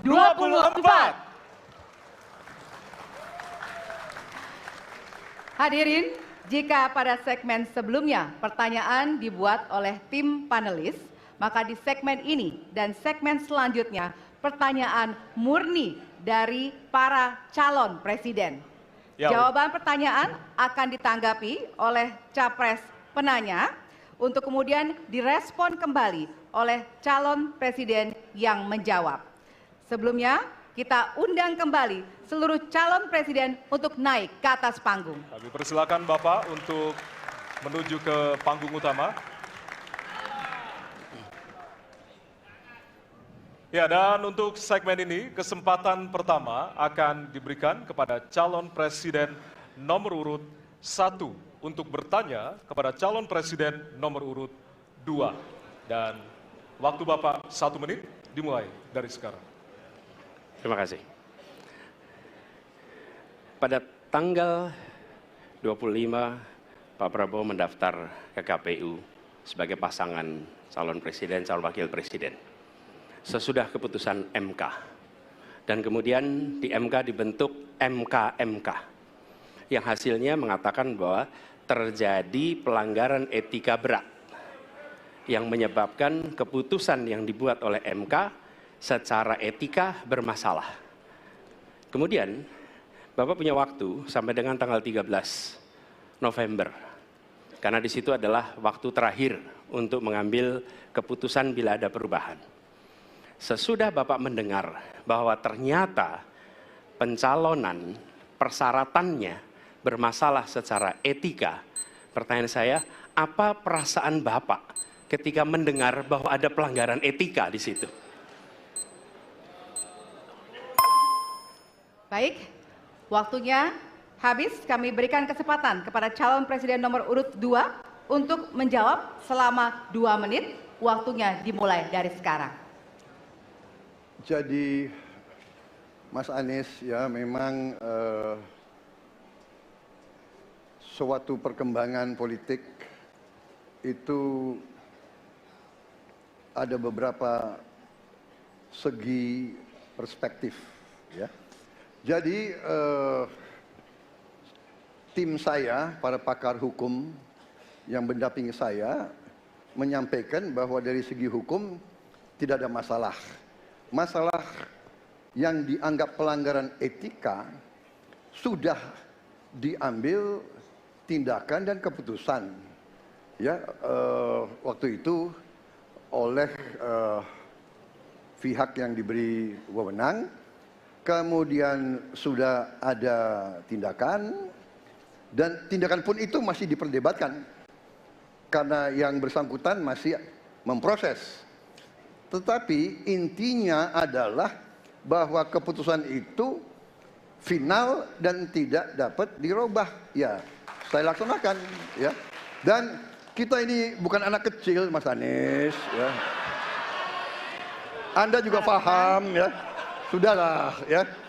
Sekarang begini, intinya rakyat yang putuskan, rakyat yang menilai. Kalau rakyat tidak suka Prabowo dan Gibran, nggak usah pilih kami, saudara-saudara sekalian. Dan saya tidak takut tidak punya jabatan, Mas Anies. Sorry ya, sorry ya.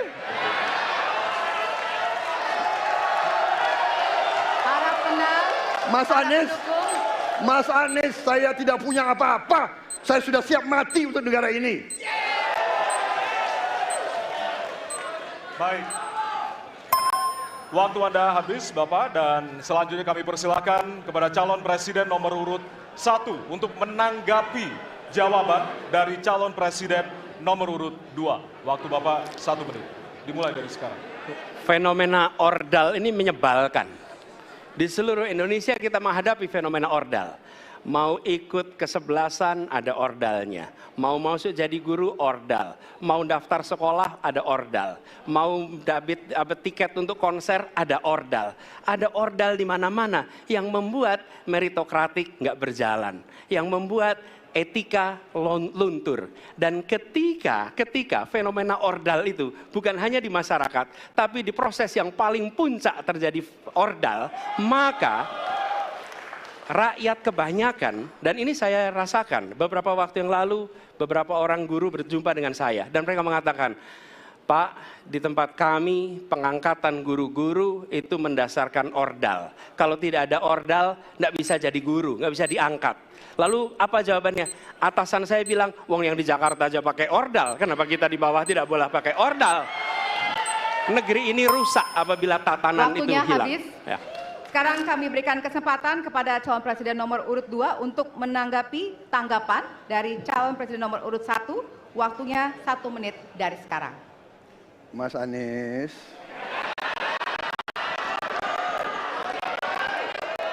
Dalam demokrasi, kekuasaan tertinggi ada di rakyat. Hakim yang tertinggi adalah rakyat. Tanggal 14 Februari, rakyat yang akan mengambil keputusan. Kalau kami tidak benar, salah, berkhianat, rakyat yang akan menghukum kami. Waktu masih ada, Bapak? Sudah cukup? Baik, terima kasih. Harap tenang hadirin, kita akan lanjutkan. Ya, kita akan lanjutkan. Dan untuk kesempatan ini kami berikan kepada calon presiden nomor urut 2 untuk bertanya kepada calon presiden nomor urut 3. Dan waktu Bapak 1 menit dimulai dari sekarang.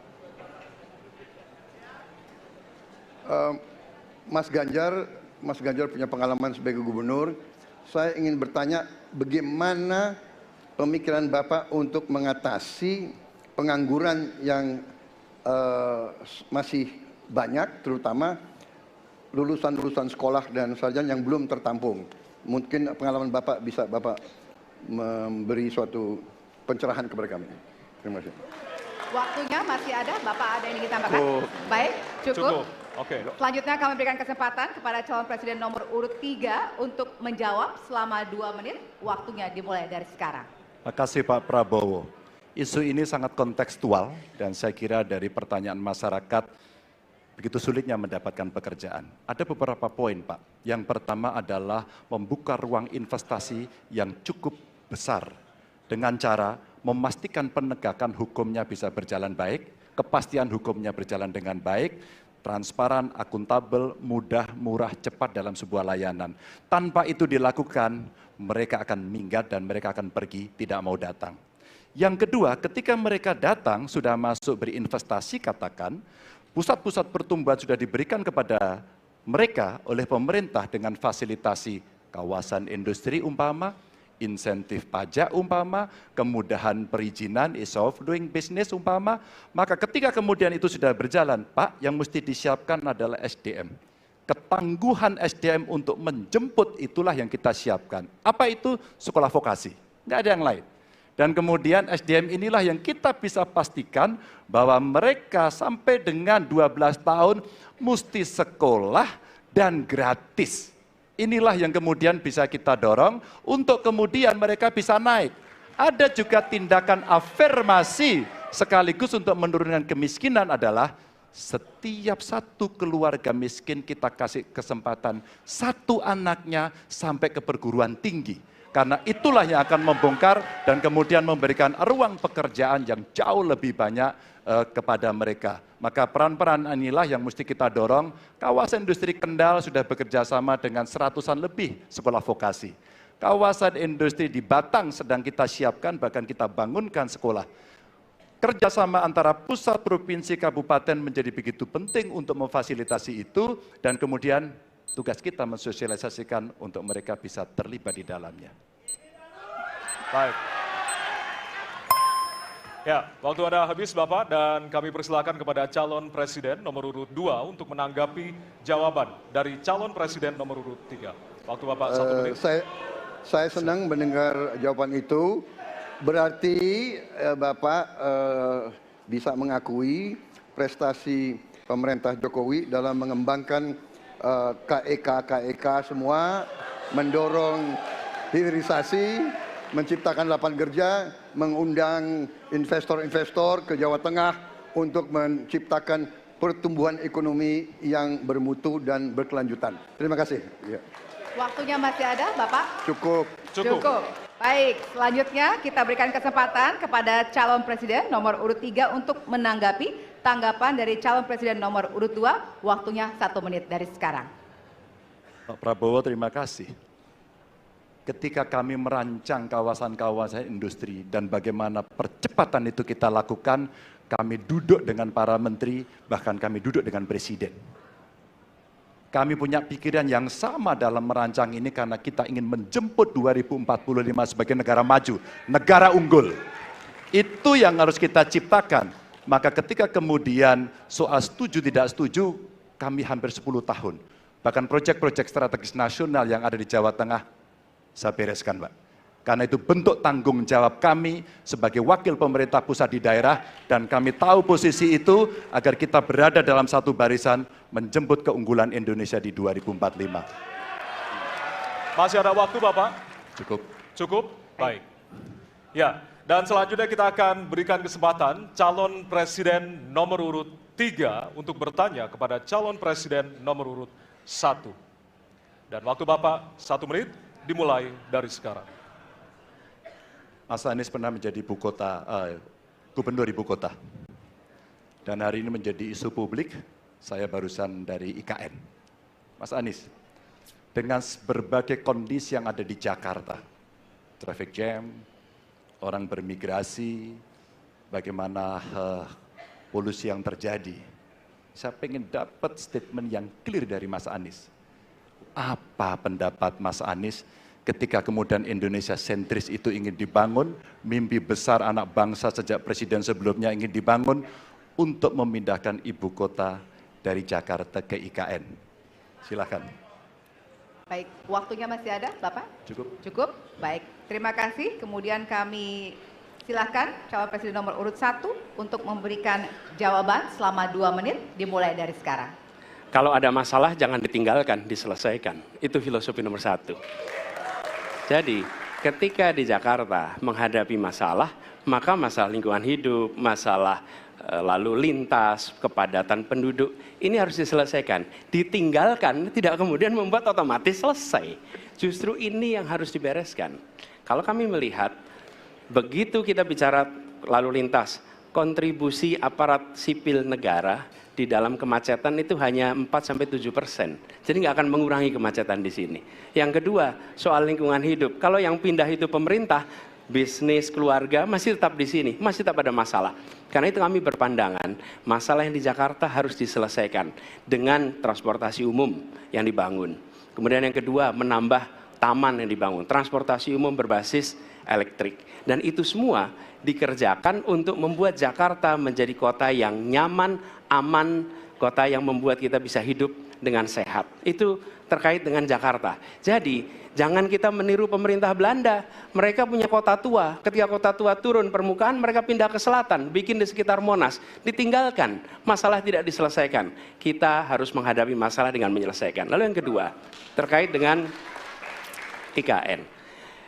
Ketika kita memiliki masalah yang masih urgen di depan mata kita, di Kalimantan sendiri, kebutuhan untuk membangun sekolah yang rusak sangat banyak.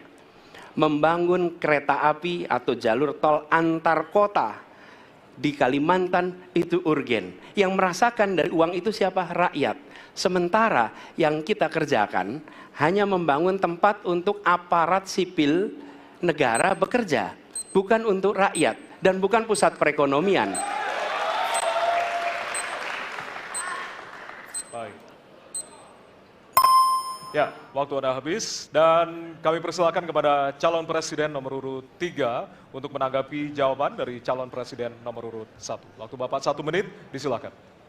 Apakah boleh saya simpulkan kalau begitu Mas Anies dalam posisi yang oposisi terhadap beberapa kebijakan termasuk IKN menolak IKN dilanjutkan? Terima kasih. Cukup Bapak? Cukup. Baik, selanjutnya kami berikan kesempatan kepada calon presiden nomor urut 1 untuk menanggapi tanggapan dari calon presiden nomor urut 3. Waktunya 1 menit dari sekarang. Inilah salah satu contoh produk hukum yang tidak melewati proses dialog publik yang lengkap. Sehingga dialognya sesudah jadi undang-undang. Dan ketika dialognya sudah undang-undang, siapapun yang kritis dianggap oposisi, siapapun yang pro dianggap pro pemerintah. Kenapa? Karena tidak ada proses pembahasan yang komprehensif yang memberikan ruang kepada publik. Ini negara hukum, bukan negara kekuasaan. Dalam negara hukum, berikan ruang kepada publik untuk membahas sebuah peraturan sebelum dia ditetapkan. Tapi ini nada-nadanya seperti negara kekuasaan, di mana penguasa menentukan hukum. Dan kemudian dari situ kita berdebat pro kon. Kami melihat ada kebutuhan-kebutuhan urgen yang dibangun untuk rakyat. Kalau hari ini kita belum bisa menyiapkan pupuk lengkap, tapi pada saat yang sama kita membangun sebuah istana untuk presiden, di mana rasa keadilan kita? Oke?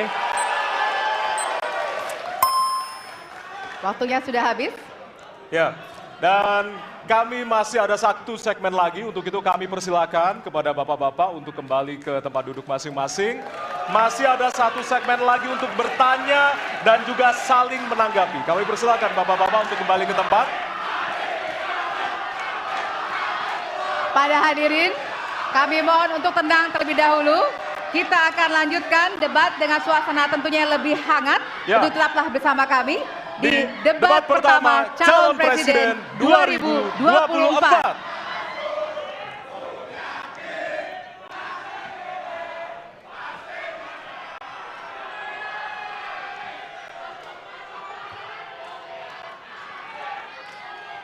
Ya, sekarang kan Bapak udah jadi pensiunan. Sesuai dengan PKPU atau Peraturan Komisi Pemilihan Umum Nomor 7 Tahun 2022, menyatakan bahwa setiap pensiunan anggota polisi dan prajurit TNI atau yang sudah mengundurkan diri sehingga statusnya menjadi sipil bisa ikut serta dalam pemilu nanti. Nah, jangan lupa gunakan hak pilih Bapak nanti ya. Itu pasti, Bu. Kinara, nama kamu udah terdaftar di Cek DPT Online belum? Belum. Itu gimana sih caranya? Klik pencarian di pojok kanan bawah setelah mengisi NIK atau nomor paspor. Kalau misalnya nama kamu belum terdaftar juga di Cek DPT Online, kamu bisa mencoblos dengan datang ke TPS yang sesuai dengan KTP kamu dengan membawa KTP elektronik atau kartu keluarga. Tapi ingat ya, waktu cuma 1 jam terakhir sebelum TPS itu ditutup. Pastikan nama kalian sudah terdaftar di Pemilu 2024.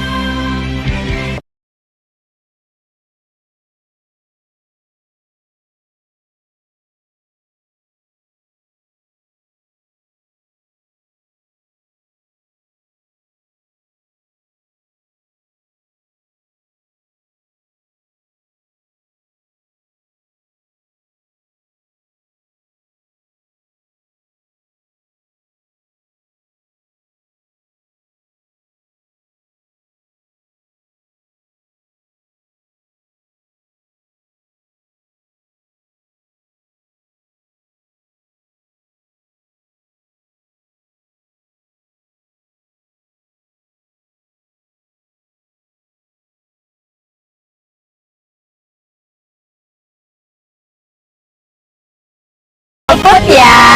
Gunakan hak pilih kamu, jangan golput ya. Jangan golput, gunakan hak pilih Anda. Perempuan memiliki hak dan peran yang sama dengan laki-laki untuk memilih dan dipilih dalam pemilu tahun 2024. Representasi perempuan di lembaga politik bangsa akan menentukan kebijakan bangsa Indonesia di masa depan. Ayo, kita jadi perempuan cerdas.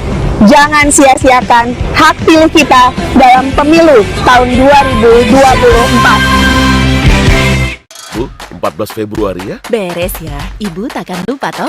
Don, kamu juga ya? Ya Bu, tanggal 14 Februari kan? Cie, 14 Februari. Iya dong, 14 Februari aku mau milih. Yah, 14 Februari ada apa sih? 14 Februari itu saat kita memilih. Kamu juga ya cek apakah kita sudah terdaftar sebagai pemilih di cekdptonline.kpu.go.id. Rabu 14 Februari 2024. Yuk kita nyoblos! RT, nama saya sudah terdaftar belum sebagai pemilih? Cek dulu di cekdptonline.kpu.go.id. Caranya, masukin NIK kamu. Kalau belum terdaftar, datang ke panitia penyelenggara pemilu, baik di tingkat kelurahan PTS, kecamatan, PPK, maupun kabupaten atau kota. Bawa KTP dan KK. Buat WNI di luar negeri yang datanya belum terdaftar, lapor ke panitia pemilihan luar negeri PPLN setempat. Ayo, datang ke TPS 14 Februari 2024. Gunakan hak pilihmu. Semua manusia derajatnya sama di hadapan Sang Pencipta. Kami punya hak yang sama dengan kalian untuk menentukan masa depan bangsa. Fisik kami memang tak sempurna, namun kami punya cita-cita. Kami adalah warga negara Indonesia dan kami tak ingin suara kami sia-sia. Ingat, gunakan hak pilihmu dalam pemilu 14 Februari 2024.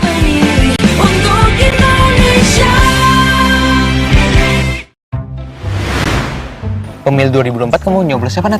Gak tahu deh, aku nyoblos apa enggak ya? Emang suara aku ada pengaruh gitu?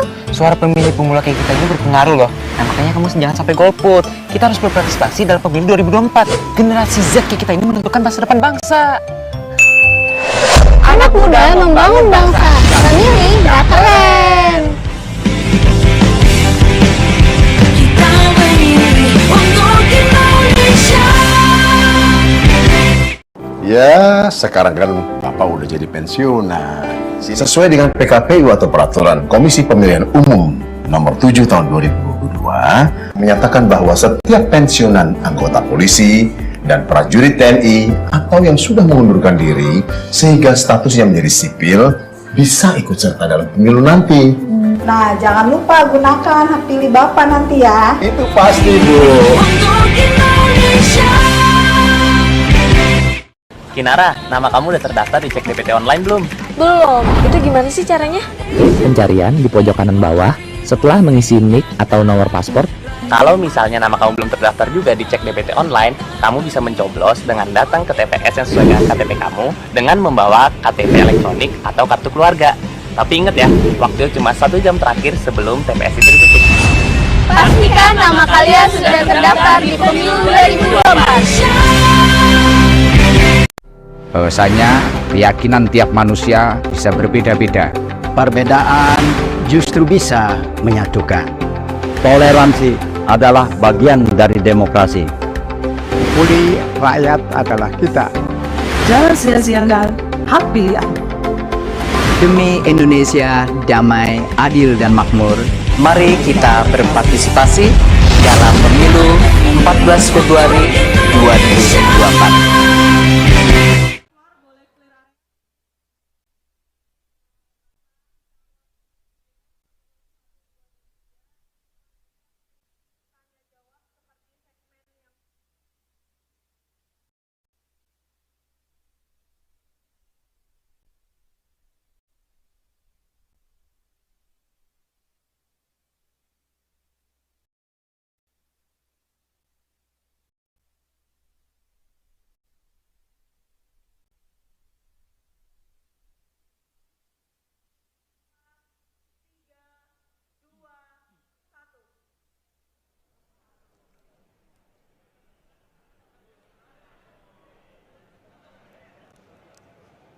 Baik, terima kasih Anda masih bersama kami di debat pertama calon presiden 2024. Ya, masih sama seperti segmen sebelumnya. Setiap calon presiden akan memberikan 1 pertanyaan kepada calon presiden lainnya dan jawaban pertanyaan akan ditanggapi oleh calon presiden penanya untuk kemudian direspon kembali oleh calon presiden lainnya. Yang direspon adalah apa yang disampaikan oleh calon presiden lainnya. Dan kita akan undang kembali ketiga calon presiden 2024 untuk naik ke atas panggung. Kami persilakan kepada bapak-bapak untuk bisa menuju ke panggung utama. Dan kembali kami ingatkan kepada bapak-bapak calon presiden bahwasanya tema di malam hari ini terdiri dari beberapa subtema, yaitu pemerintahan, hukum, hak asasi manusia, pemberantasan korupsi, penguatan demokrasi, peningkatan pelayanan publik, penanganan disinformasi, dan kerukunan warga. Untuk itu, kesempatan pertama akan diberikan kepada calon presiden nomor urut 2 untuk bertanya kepada calon presiden nomor urut 1. Waktu Bapak 1 menit dimulai dari sekarang. Mas Anies pernah jadi gubernur 5 tahun di DKI. Anggaran DKI setahun sekitar 80 T. Jumlah penduduk Indonesia DKI 10 juta kira kurang lebih. APBD Jawa Barat 35 T, jumlah penduduknya 50 juta, 5 kali DKI. Tetapi selama Mas Anies mimpin, sering sekali DKI menerima indeks polusi tertinggi di dunia. Bagaimana dengan anggaran 80 T, Pak Anies sebagai gubernur tidak dapat berbuat sesuatu yang berarti untuk mengurangi polusi? Terima kasih. Waktunya masih ada, Bapak? Sudah cukup? Baik, kita akan lanjutkan pada calon presiden nomor urut 1. Kami beri kesempatan untuk menjawab pertanyaan selama 2 menit, dimulai dari sekarang. Pak Prabowo, terima kasih atas pertanyaan yang bagus, tetapi kurang akurat. Saya akan jelaskan, Pak. Ketika satu daerah mengatakan di tempat kami tidak ada COVID, di tempat kami COVID banyak, lalu yang tidak ada COVID kami tanya, kenapa tidak ada COVID? Nah, kami nggak punya alat testing, Pak. Karena tidak punya alat testing, maka tidak ada COVID. Yang punya alat testing, maka ada COVID. Okay? Saya tidak tanya COVID, saya tanya polusi. Boleh saya selesaikan dulu? Ya. Jadi, apa yang terjadi? Di Jakarta kami memasang alat pemantau polusi udara. Bila masalah polusi udara itu bersumber dari dalam kota Jakarta, maka hari ini, besok, minggu depan konsisten selalu akan kotor. Tapi apa yang terjadi? Ada hari di mana kita bersih, ada hari di mana kita kotor. Ada masa minggu pagi, Jagakarsa sangat kotor. Apa yang terjadi? Polusi udara tak punya KTP. Angin tak ada KTP-nya. Angin itu bergerak dari sana sini. Ketika polutan yang muncul dari pembangkit listrik, tenaga uap, mengalir ke Jakarta, maka Jakarta punya indikator, karena itu Jakarta mengatakan ada polusi udara. Ketika anginnya bergerak ke arah Lampung, ke arah Sumatera, ke arah Laut Jawa, di sana tidak ada alat monitor, maka tidak muncul. Dan Jakarta pada saat itu bersih. Kalau problemnya dari dalam kota saja, maka konsisten tiap waktu. Ya, kita punya masalah polusi. Karena itu kita kerjakan dengan apa? Kita lakukan, Pak. 1, dengan pengendalian emisi dari kendaraan bermotor. Dan pengujian emisi sekarang wajib. Yang kedua, elektrifikasi kendaraan umum. Yang ketiga, konversi kendaraan umum. Dan dulu yang naik kendaraan umum hanya 350.000 per hari, sekarang 1 juta per hari. Jadi itu kita kerjakan untuk menangani soal polusi di Jakarta. Baik. Masih ada waktu, Bapak? Cukup? Ya. Kami persilakan kepada calon presiden nomor urut 2 untuk kemudian menanggapi jawaban dari calon presiden nomor urut 1. Waktu Bapak 1 menit dimulai dari sekarang. Ya, susah kalau kita menyalahkan angin dari mana-mana, ya. Jadi saya bertanya, saya bertanya dengan anggaran segitu besar, jumlah penduduk, ya, langkah-langkah yang bisa dilakukan untuk dengan real dalam 5 tahun mengurangi polusi, juga di mana rakyat Jakarta begitu banyak yang mengalami sakit pernafasan. Jadi saya kira kalau kita dengan gampang menyalahkan angin, hujan dan sebagainya, ya mungkin tidak perlu ada pemerintahan kalau begitu, ya. Terima kasih. Ya. Masih ada waktu? Akan menambahkan? Cukup. Baik, selanjutnya kami berikan kesempatan kepada calon presiden nomor urut 1 untuk menanggapi tanggapan dari calon presiden nomor urut 2. Waktunya 1 menit, dimulai dari sekarang. Ya, inilah bedanya yang berbicara pakai data, yang berbicara pakai fiksi. Okay? Ini pakai data. Jadi ketika ditunjukkan, ya memang ada sumber polutan dari dalam kota. Tapi kalau sumber polutan itu hanya dari dalam kota, maka Pak pakai logika sederhana sekali. Jumlah motor dari hari ke hari sama, jumlah mobil dari hari ke hari sama. Maka harusnya angka polusinya sama setiap waktu. Betul tidak? Tapi Jumlah motor sama, jumlah mobil sama, ada. Kita sangat polusi. Ada sisi sangat tidak polusi. Nanti kalau perlu saya kirimkan gambar satelitnya kepada Bapak. Supaya Bapak bisa menyaksikan. Dan inilah mengapa kita mengambil langkah itu pakai ilmu pengetahuan, pakai data, dan menggunakan saintis untuk terlibat. Kalau tidak pakai itu, maka nggak akan ada langkah yang benar. Dan ini kemudian saya teruskan, Pak. Bagaimana pengendalian itu dikerjakan untuk dalam Jakarta. Jika saya terpilih presiden, maka yang luar Jakarta saya kendalikan juga, Pak. Baik. Terima kasih. Ya, dan selanjutnya kami akan beri kesempatan bertanya yang tentunya akan diberikan kepada calon presiden nomor urut 3 untuk bertanya ke calon presiden nomor urut 2. Waktu Bapak 1 menit dimulai dari sekarang. Izinkan saya harus membaca data untuk mengingatkan. Pak Prabowo, karena nomor 2 saya pertanyaannya 2. Ada 12 kasus pelanggaran HAM berat yang sudah dikeluarkan mulai dari peristiwa 65, penembakan misterius, Talang Sari, penghilangan paksa sampai Wamena.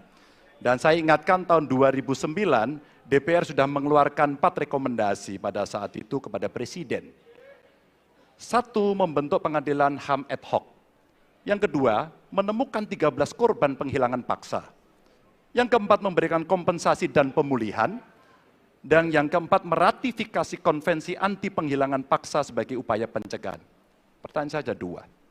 Kalau Bapak ada di situ, apakah akan membuat pengadilan HAM dan membereskan rekomendasi DPR? Pertanyaan kedua, di luar sana menunggu banyak ibu-ibu, apakah Bapak bisa membantu menemukan di mana kuburnya yang hilang agar mereka bisa berziarah? Persilakan.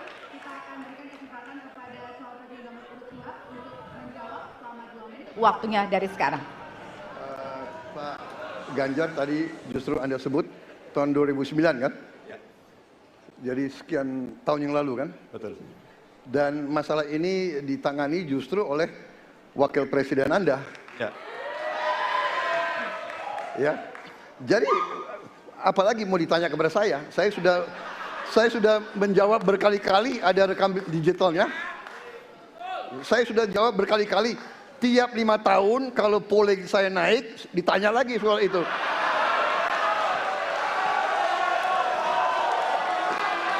Bapak tahu data nggak? Bapak tanya ke Kapolda, tahun ini berapa orang hilang di DKI? Tahun ini, ya, ada mayat yang diketemukan baru beberapa hari yang lalu dan sebagainya.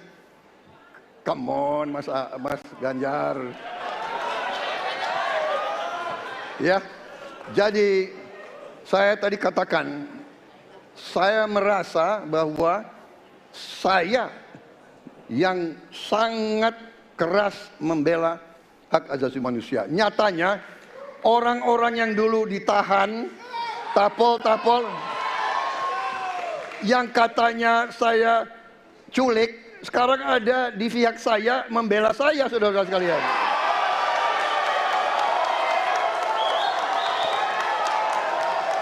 Jadi masalah HAM jangan dipolitisasi, Mas Ganjar, ya. Menurut saya, ya. Saya kira begitu jawaban saya. Masih ada waktu, Bapak. Kedua, Pak. Akan menambahkan? Cukup. Cukup, baik. Dan selanjutnya kami persilakan kepada calon presiden nomor urut 3 untuk menanggapi jawaban dari calon presiden nomor urut 2. Waktu Bapak 1 menit, dimulai dari sekarang. Prabowo ini punya ketegasan yang luar biasa. Luar biasa. Tapi sayang pada 2 jawaban ini sama sekali tidak punya ketegasan itu. Kenapa saya sampaikan? Pertanyaan saya sebenarnya 1. Apakah kalau Bapak jadi presiden akan membuat pengadilan HAM? Pertanyaan nomor kedua, apakah Bapak bisa menemukan, menunjukkan, membantu pada keluarga agar kemudian mereka bisa berziarah? 2 ini sama-sama tidak dijawab. Maka kalau kemudian saya boleh meminta, kalau saya jadi presiden, Pak, saya akan bereskan ini, Pak. Agar kemudian dalam kontestasi pilpres berikutnya, ini tidak akan muncul lagi karena presidennya tegas menuntaskan pekerjaan itu pada eranya. Terima kasih. Waktunya masih ada, Bapak? Cukup. Cukup. Baik, kita berikan kesempatan kepada calon presiden nomor urut 2 untuk menanggapi tanggapan dari calon presiden nomor urut 3. Waktunya 1 menit dari sekarang. Loh, kok dibilang saya tidak tegas? Saya tegas akan menegakkan hak asasi manusia. Masalah yang Bapak tanyakan agak tendensius. Kenapa yang 13 orang hilang pada saat itu ditanya kepada saya? Itu tendensius, Pak Ganjar, ya. Itu tendensius. Dan wakil Bapak yang mengurus ini selama ini. Jadi kalau memang keputusannya mengadakan pengadilan HAM, ya kita adakan pengadilan HAM. Nggak ada masalah. Ya. Baik. Sudah, Pak? Masih ada waktunya, Pak? Sudah cukup, Ya. Pak Prabowo? Namanya usaha. Terima kasih. Sudah cukup? Baik. Ya, dan selanjutnya kita akan menuju ke pertanyaan, dan kali ini kesempatan bertanya akan diberikan kepada calon presiden nomor urut 1 untuk kemudian bertanya kepada calon presiden nomor urut 3. Waktu Bapak 1 menit dimulai dari sekarang. Ada 2 peristiwa yang menarik perhatian dan perlu kita bahas di sini. Peristiwa Kanjuruhan dan peristiwa kilometer 50. Di situ proses hukum sudah dijalankan, tetapi rasa keadilan masih belum muncul. Pada saat ini kita menyaksikan masih banyak pertanyaan, bahkan keluarga-keluarga korban masih mempertanyakan. Karena itu saya ingin bertanya kepada Pak Ganjar. Saya posisinya adalah ini harus dituntaskan. Ini harus bisa menghadirkan rasa keadilan. Bukan saja soal legalnya yang sudah diselesaikan. Saya ingin tanya posisi Pak Ganjar di dalam 2 peristiwa ini. Terima kasih. Waktunya masih ada, Bapak? Sudah cukup? Oh, sudah cukup. Baik. Terima kasih kepada calon presiden nomor urut 3. Kami berikan kesempatan untuk menjawab selama 2 menit. Waktunya dimulai dari sekarang. Terima kasih, Mas Anies. Saya kira 2 isu itu menjadi public talks. Kanjuruhan. Kita bisa bertemu dengan para pencari fakta. Kita bisa melindungi korban. Kita bisa membereskan urusan mereka dari sisi keadilan korban, termasuk di kilometer 50. Ketika kita bisa bereskan semuanya, maka kita akan naik dalam 1 tahap. Apakah kemudian proses legal dan kemudian mencari keputusan yang adil bisa dilakukan? Jawaban saya, bisa. Jadi dalam pemerintahan ini mesti berani untuk tidak lagi menyandra persoalan-persoalan masa lalu sehingga berlarut-larut. Sehingga apa yang terjadi ketika muncul terus-menerus akan menjadi sensi. Sensi terus, karena tidak pernah ada keputusan. Maka cara-cara ini mesti dihentikan dan kita mesti berani tegas. Kadang-kadang kita juga mesti harus berpikir dalam situasi yang lebih besar. Mari kita ciptakan kembali Undang-Undang KKR. Mari kita hadirkan kembali Undang-Undang KKR agar seluruh persoalan-persoalan pelanggaran HAM itu bisa kita bereskan dengan cara itu. Sehingga bangsa ini akan maju dan tidak lagi kemudian berpikir mundur karena persoalan-persoalan seperti itu yang tidak pernah dituntaskan. Kita harus tuntaskan itu. Baik. Masih tersisa waktunya, Bapak? Cukup? Baik. Ya, dan kami silakan kepada calon presiden nomor urut 1 untuk menanggapi jawaban dari calon presiden nomor urut 3. Ya. Waktu Anda 1 menit, Bapak. Ya, jawabannya kurang komprehensif karena masalahnya lebih kompleks dari itu, Pak Ganjar. Tapi izinkan saya sampaikan, untuk seperti ini minimal saya melihat harus mengerjakan minimum 4 hal. 1 adalah memastikan bahwa proses hukum menghasilkan keadilan. Yang kedua, ungkap seluruh fakta sehingga kebenaran menjadi pengetahuan semua, termasuk closure bagi keluarga. Yang ketiga, korban harus ada kompensasi, clear. Dan yang keempat, negara harus memberikan jaminan bahwa peristiwa-peristiwa seperti ini tidak boleh berulang kembali. 4 harus dikerjakan. Nah, saya kemudian melihat untuk itu bisa dikerjakan, maka kita tidak bisa abu-abu seperti yang tadi disampaikan. Saya melihat kalau begitu 4 ini harus dilakukan, berarti yang pertama mungkin kita harus melakukan investigasi ulang, melakukan review. Kita harus menyelamatkan institusi, memastikan bahwa institusi itu selamat. Saya ingin tahu apakah Pak Ganjar sependapat dengan pandangan saya. Terima kasih Pak Ganjar. Baik. Waktunya habis, selanjutnya kami berikan kesempatan kepada calon presiden nomor urut 3 untuk menanggapi tanggapan dari calon presiden nomor urut 1. Waktunya 1 menit dari sekarang. Soal komprehensi atau tidak komprehensif terkait dengan itu selera dan subjektif. Dari 4 hal tadi itu, saya kira hampir semua pelindungan korban dilakukan. Saya sampaikan pencari fakta sudah pernah ada. Kalau kemudian tidak terjadi, tidak boleh terjadi lagi, saya kira itu value yang mesti dicontohkan. Kita kerjakan semuanya. Saya orang yang tidak pernah abu-abu, hitam putih, sat-set. Kami tidak pernah ragu-ragu, kami tidak pernah abu-abu, maka kami pun tadi mengklarifikasi pertanyaan kepada pasangan calon nomor 2, karena kami bukan orang yang menunda pekerjaan, menggantung pekerjaan untuk kemudian menjadi komoditas. Saya selesaikan itu. Masih ada waktunya Bapak? Akan cukup. ditambahkan? Baik. Ya, dan kita berikan apresiasi kepada 3 calon presiden yang tadi sudah berdebat dan saling bertanya di kesempatan malam hari ini, Pak. Ya, selanjutnya kami persilakan kepada Bapak-Bapak untuk kembali ke tempat duduk. Kami persilakan Bapak untuk kembali ke tempat duduk semula. Hadirin, harap tenang, kita akan masih lanjutkan acara. Hadirin harap tenang. Ya. Hadirin harap tenang. Baik. Segmen selanjutnya kita akan mendengarkan pernyataan pamungkas dari masing-masing calon presiden. Untuk itu tetaplah bersama kami di debat pertama calon presiden 2024.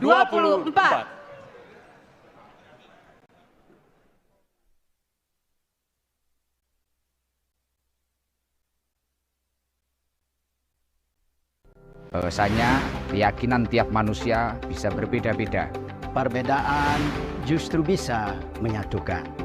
Toleransi adalah bagian dari demokrasi. Pulih rakyat adalah kita. Jangan sia-siakan hak pilihan. Demi Indonesia damai, adil, dan makmur, Mari kita berpartisipasi dalam pemilu 14 Februari 2024. Bu, 14 Februari ya? Beres ya, Ibu takkan lupa toh. Don, kamu juga ya? Ya Bu, tanggal 14 Februari kan? Cie, 14 Februari. Iya dong, 14 Februari aku mau milih. Ya, 14 Februari ada apa sih? 14 Februari itu saat kita memilih. Kamu juga ya, cek apakah kita sudah terdaftar sebagai pemilih di cekdptonline.kpu.go.id. Rabu 14 Februari 2024. Yuk, kita nyoblos!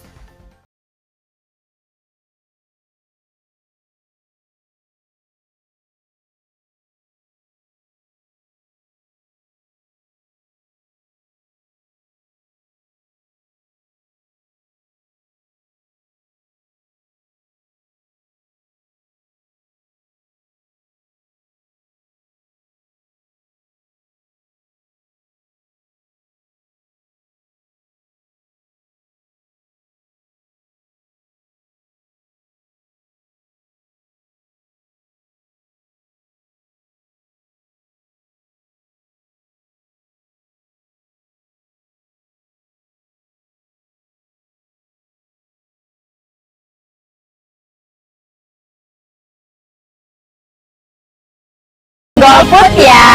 Gunakan hak pilih kamu, jangan golput ya. Jangan golput, gunakan hak pilih Anda. Perempuan memiliki hak dan peran yang sama dengan laki-laki untuk memilih dan dipilih dalam pemilu tahun 2024. Representasi perempuan di lembaga politik bangsa akan menentukan kebijakan bangsa Indonesia di masa depan. Ayo, kita jadi perempuan cerdas. Jangan sia-siakan hak pilih kita dalam pemilu tahun 2024. Bu, 14 Februari ya? Beres ya, Ibu takkan lupa toh. Don, kamu juga ya? Ya Bu, tanggal 14 Februari kan? Cie, 14 Februari. Iya dong, 14 Februari aku mau milih. Ya, 14 Februari ada apa sih? 14 Februari itu saat kita memilih. Kamu juga ya cek apakah kita sudah terdaftar sebagai pemilih di cekdptonline.kpu.go.id. Rabu 14 Februari 2024. Yuk kita nyoblos! RT, nama saya udah terdaftar belum sebagai pemilih? Cek dulu di cekdptonline.kpu.go.id. Caranya, masukin NIK kamu. Kalau belum terdaftar, datang ke panitia penyelenggara pemilu, baik di tingkat kelurahan PPS, kecamatan PPK maupun kabupaten atau kota. Bawa KTP dan KK. Buat WNI di luar negeri yang datanya belum terdaftar, lapor ke panitia pemilihan luar negeri PPLN setempat. Ayo, datang ke TPS 14 Februari 2024. Gunakan hak pilihmu. Semua manusia derajatnya sama di hadapan Sang Pencipta. Kami punya hak yang sama dengan kalian untuk menentukan masa depan bangsa. Fisik kami memang tak sempurna, namun kami punya cita-cita. Kami adalah warga negara Indonesia dan kami tak ingin suara kami sia-sia. Ingat, gunakan hak pilihmu dalam pemilu 14 Februari 2024.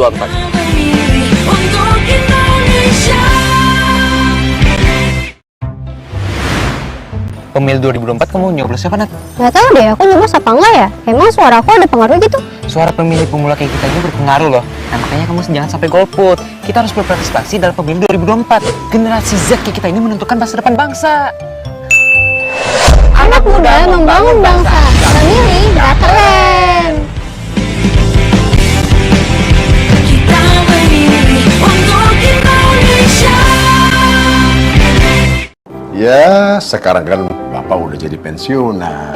Sesuai dengan PKPU atau Peraturan Komisi Pemilihan Umum Nomor 7 Tahun 2022, menyatakan bahwa setiap pensiunan anggota polisi dan prajurit TNI atau yang sudah mengundurkan diri sehingga statusnya menjadi sipil bisa ikut serta dalam pemilu nanti. Nah, jangan lupa gunakan hak pilih Bapak nanti ya. Itu pasti, Bu. Untuk Indonesia. Kinara, nama kamu udah terdaftar di Cek DPT Online belum? Belum. Itu gimana sih caranya? Pencarian di pojok kanan bawah setelah mengisi NIK atau nomor paspor. Kalau misalnya nama kamu belum terdaftar juga di Cek DPT Online, kamu bisa mencoblos dengan datang ke TPS yang sesuai dengan KTP kamu dengan membawa KTP elektronik atau kartu keluarga. Tapi ingat ya, waktu cuma 1 jam terakhir sebelum TPS itu ditutup. Pastikan nama kalian sudah terdaftar di pemilu 2024. Bahwasanya keyakinan tiap manusia bisa berbeda-beda. Perbedaan justru bisa menyatukan. Toleransi adalah bagian dari demokrasi. Pulih rakyat adalah kita. Jangan sia-siakan hak pilih Anda. Demi Indonesia damai, adil, dan makmur, Mari kita berpartisipasi dalam pemilu 14 Februari 2024.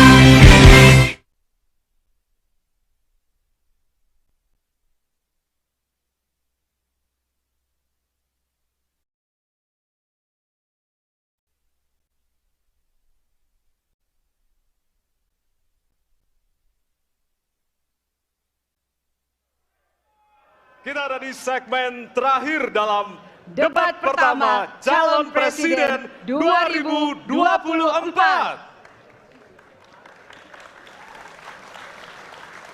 Ya, di segmen sebelumnya kita sudah menyaksikan para calon presiden saling berdebat dan juga beradu argumentasi. Ya, pada segmen terakhir ini kita akan menyimak pernyataan pamungkas dari masing-masing calon presiden.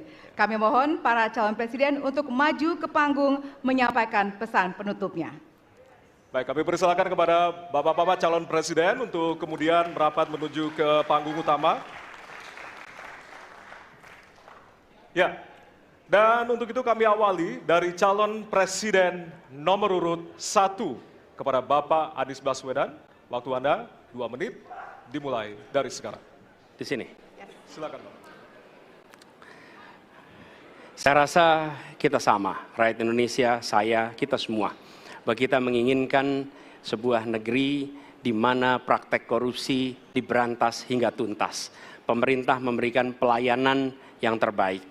Dan kemudian kita menjunjung tinggi etika. Kita sama di situ. Karenanya saya ingin sampaikan kepada semua bahwa saat ini kita di persimpangan jalan. antara tetap menjadi negara hukum di mana kekuasaan dikendalikan oleh hukum, atau kita menjadi negara kekuasaan di mana hukum diatur dan dikendalikan oleh penguasa. Oke? Dalam situasi itu, saya ingin sampaikan, ini adalah sebuah gerakan perubahan. Kita sama-sama. Kita ingin mengembalikan tetap menjadi negara hukum, di mana kekuasaan dikendalikan. Dan saya ingin sampaikan bahwa etika dijunjung tinggi. Ketika terjadi pelanggaran etika, jangan bersembunyi di balik keputusan hukum.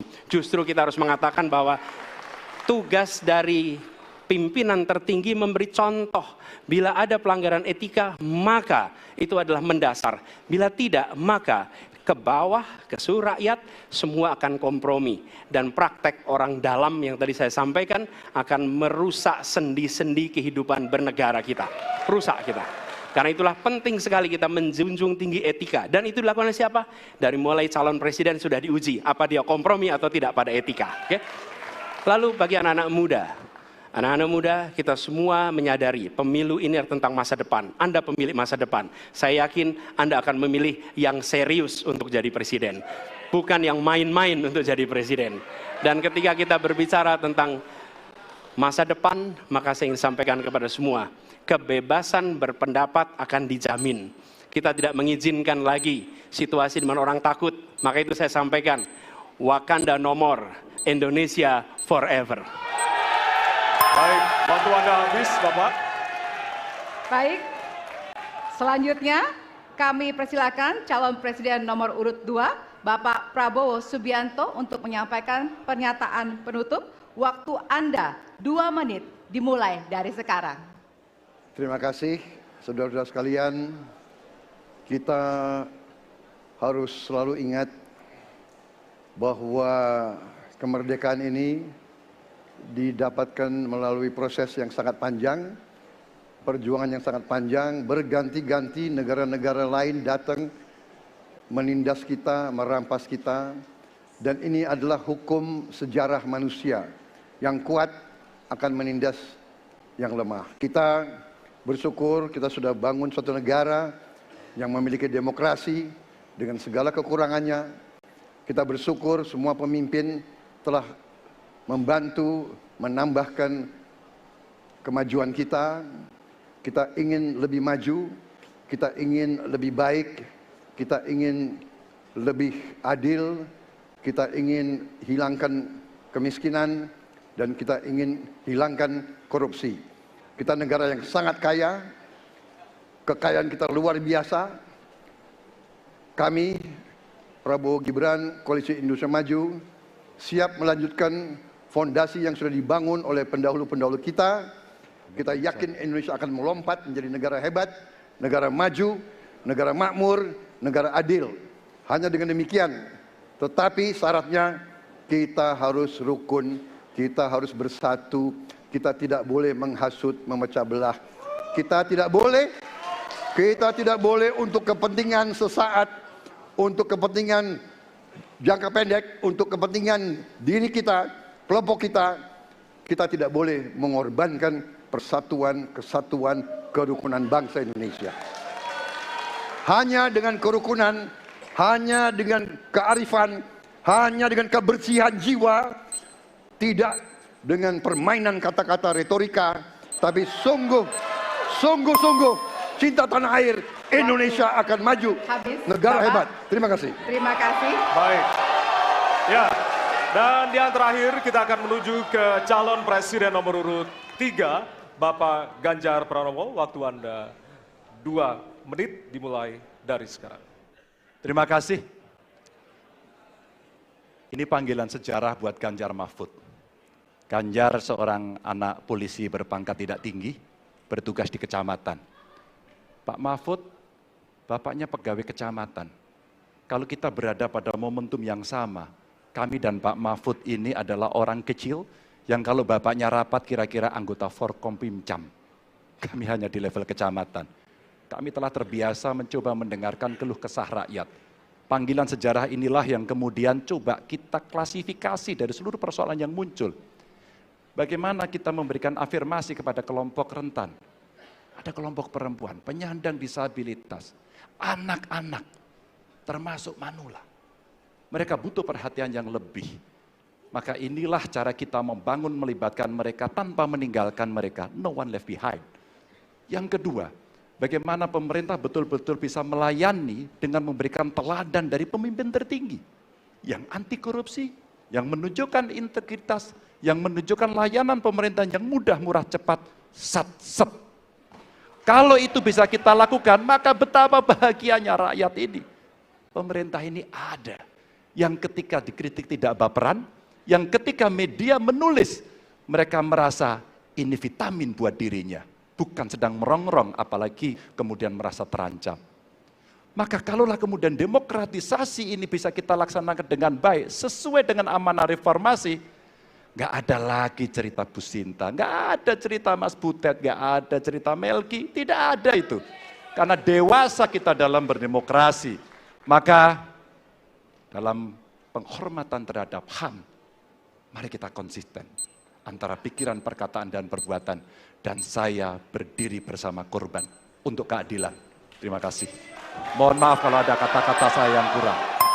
Baik, waktunya habis. Ya. Pas sekali. Baik, hadirin, kita berikan tepukan yang paling meriah untuk para calon pemimpin Indonesia. Ya, kita sama-sama menjadi saksi dari ketiga calon presiden yang tentunya beradu ide, gagasan, dan juga program-program. Tentunya inilah akhir dari debat pertama Capres 2024. Masih akan ada 4 debat lagi yang akan diselenggarakan oleh Komisi Pemilihan Umum Republik Indonesia. Dan semoga debat pertama ini mampu menjadi referensi Anda untuk memantapkan pilihan Anda pada 14 Februari 2024. Ya, tentunya kami mengimbau jangan sia-siakan hak pilih Anda pada 14 Februari 2024. Ya. Suara Anda sangat berharga untuk menentukan masa depan Indonesia. Akhirnya, saya Valerina Daniel. Ya, dan saya Ardianto Wijaya. Selamat malam dan sampai jumpa. Terima kasih banyak. Terima kasih, Pak Terima kasih banyak Pak Ganjar. Terima kasih, Pak Prabowo. Terima kasih Pak Anies. Terima Kita kasih, selfie dulu Pak Bapak. Ganjar. Baik, Ya. mohon izin kita selfie dulu Kita Bapak. foto dulu, Bapak.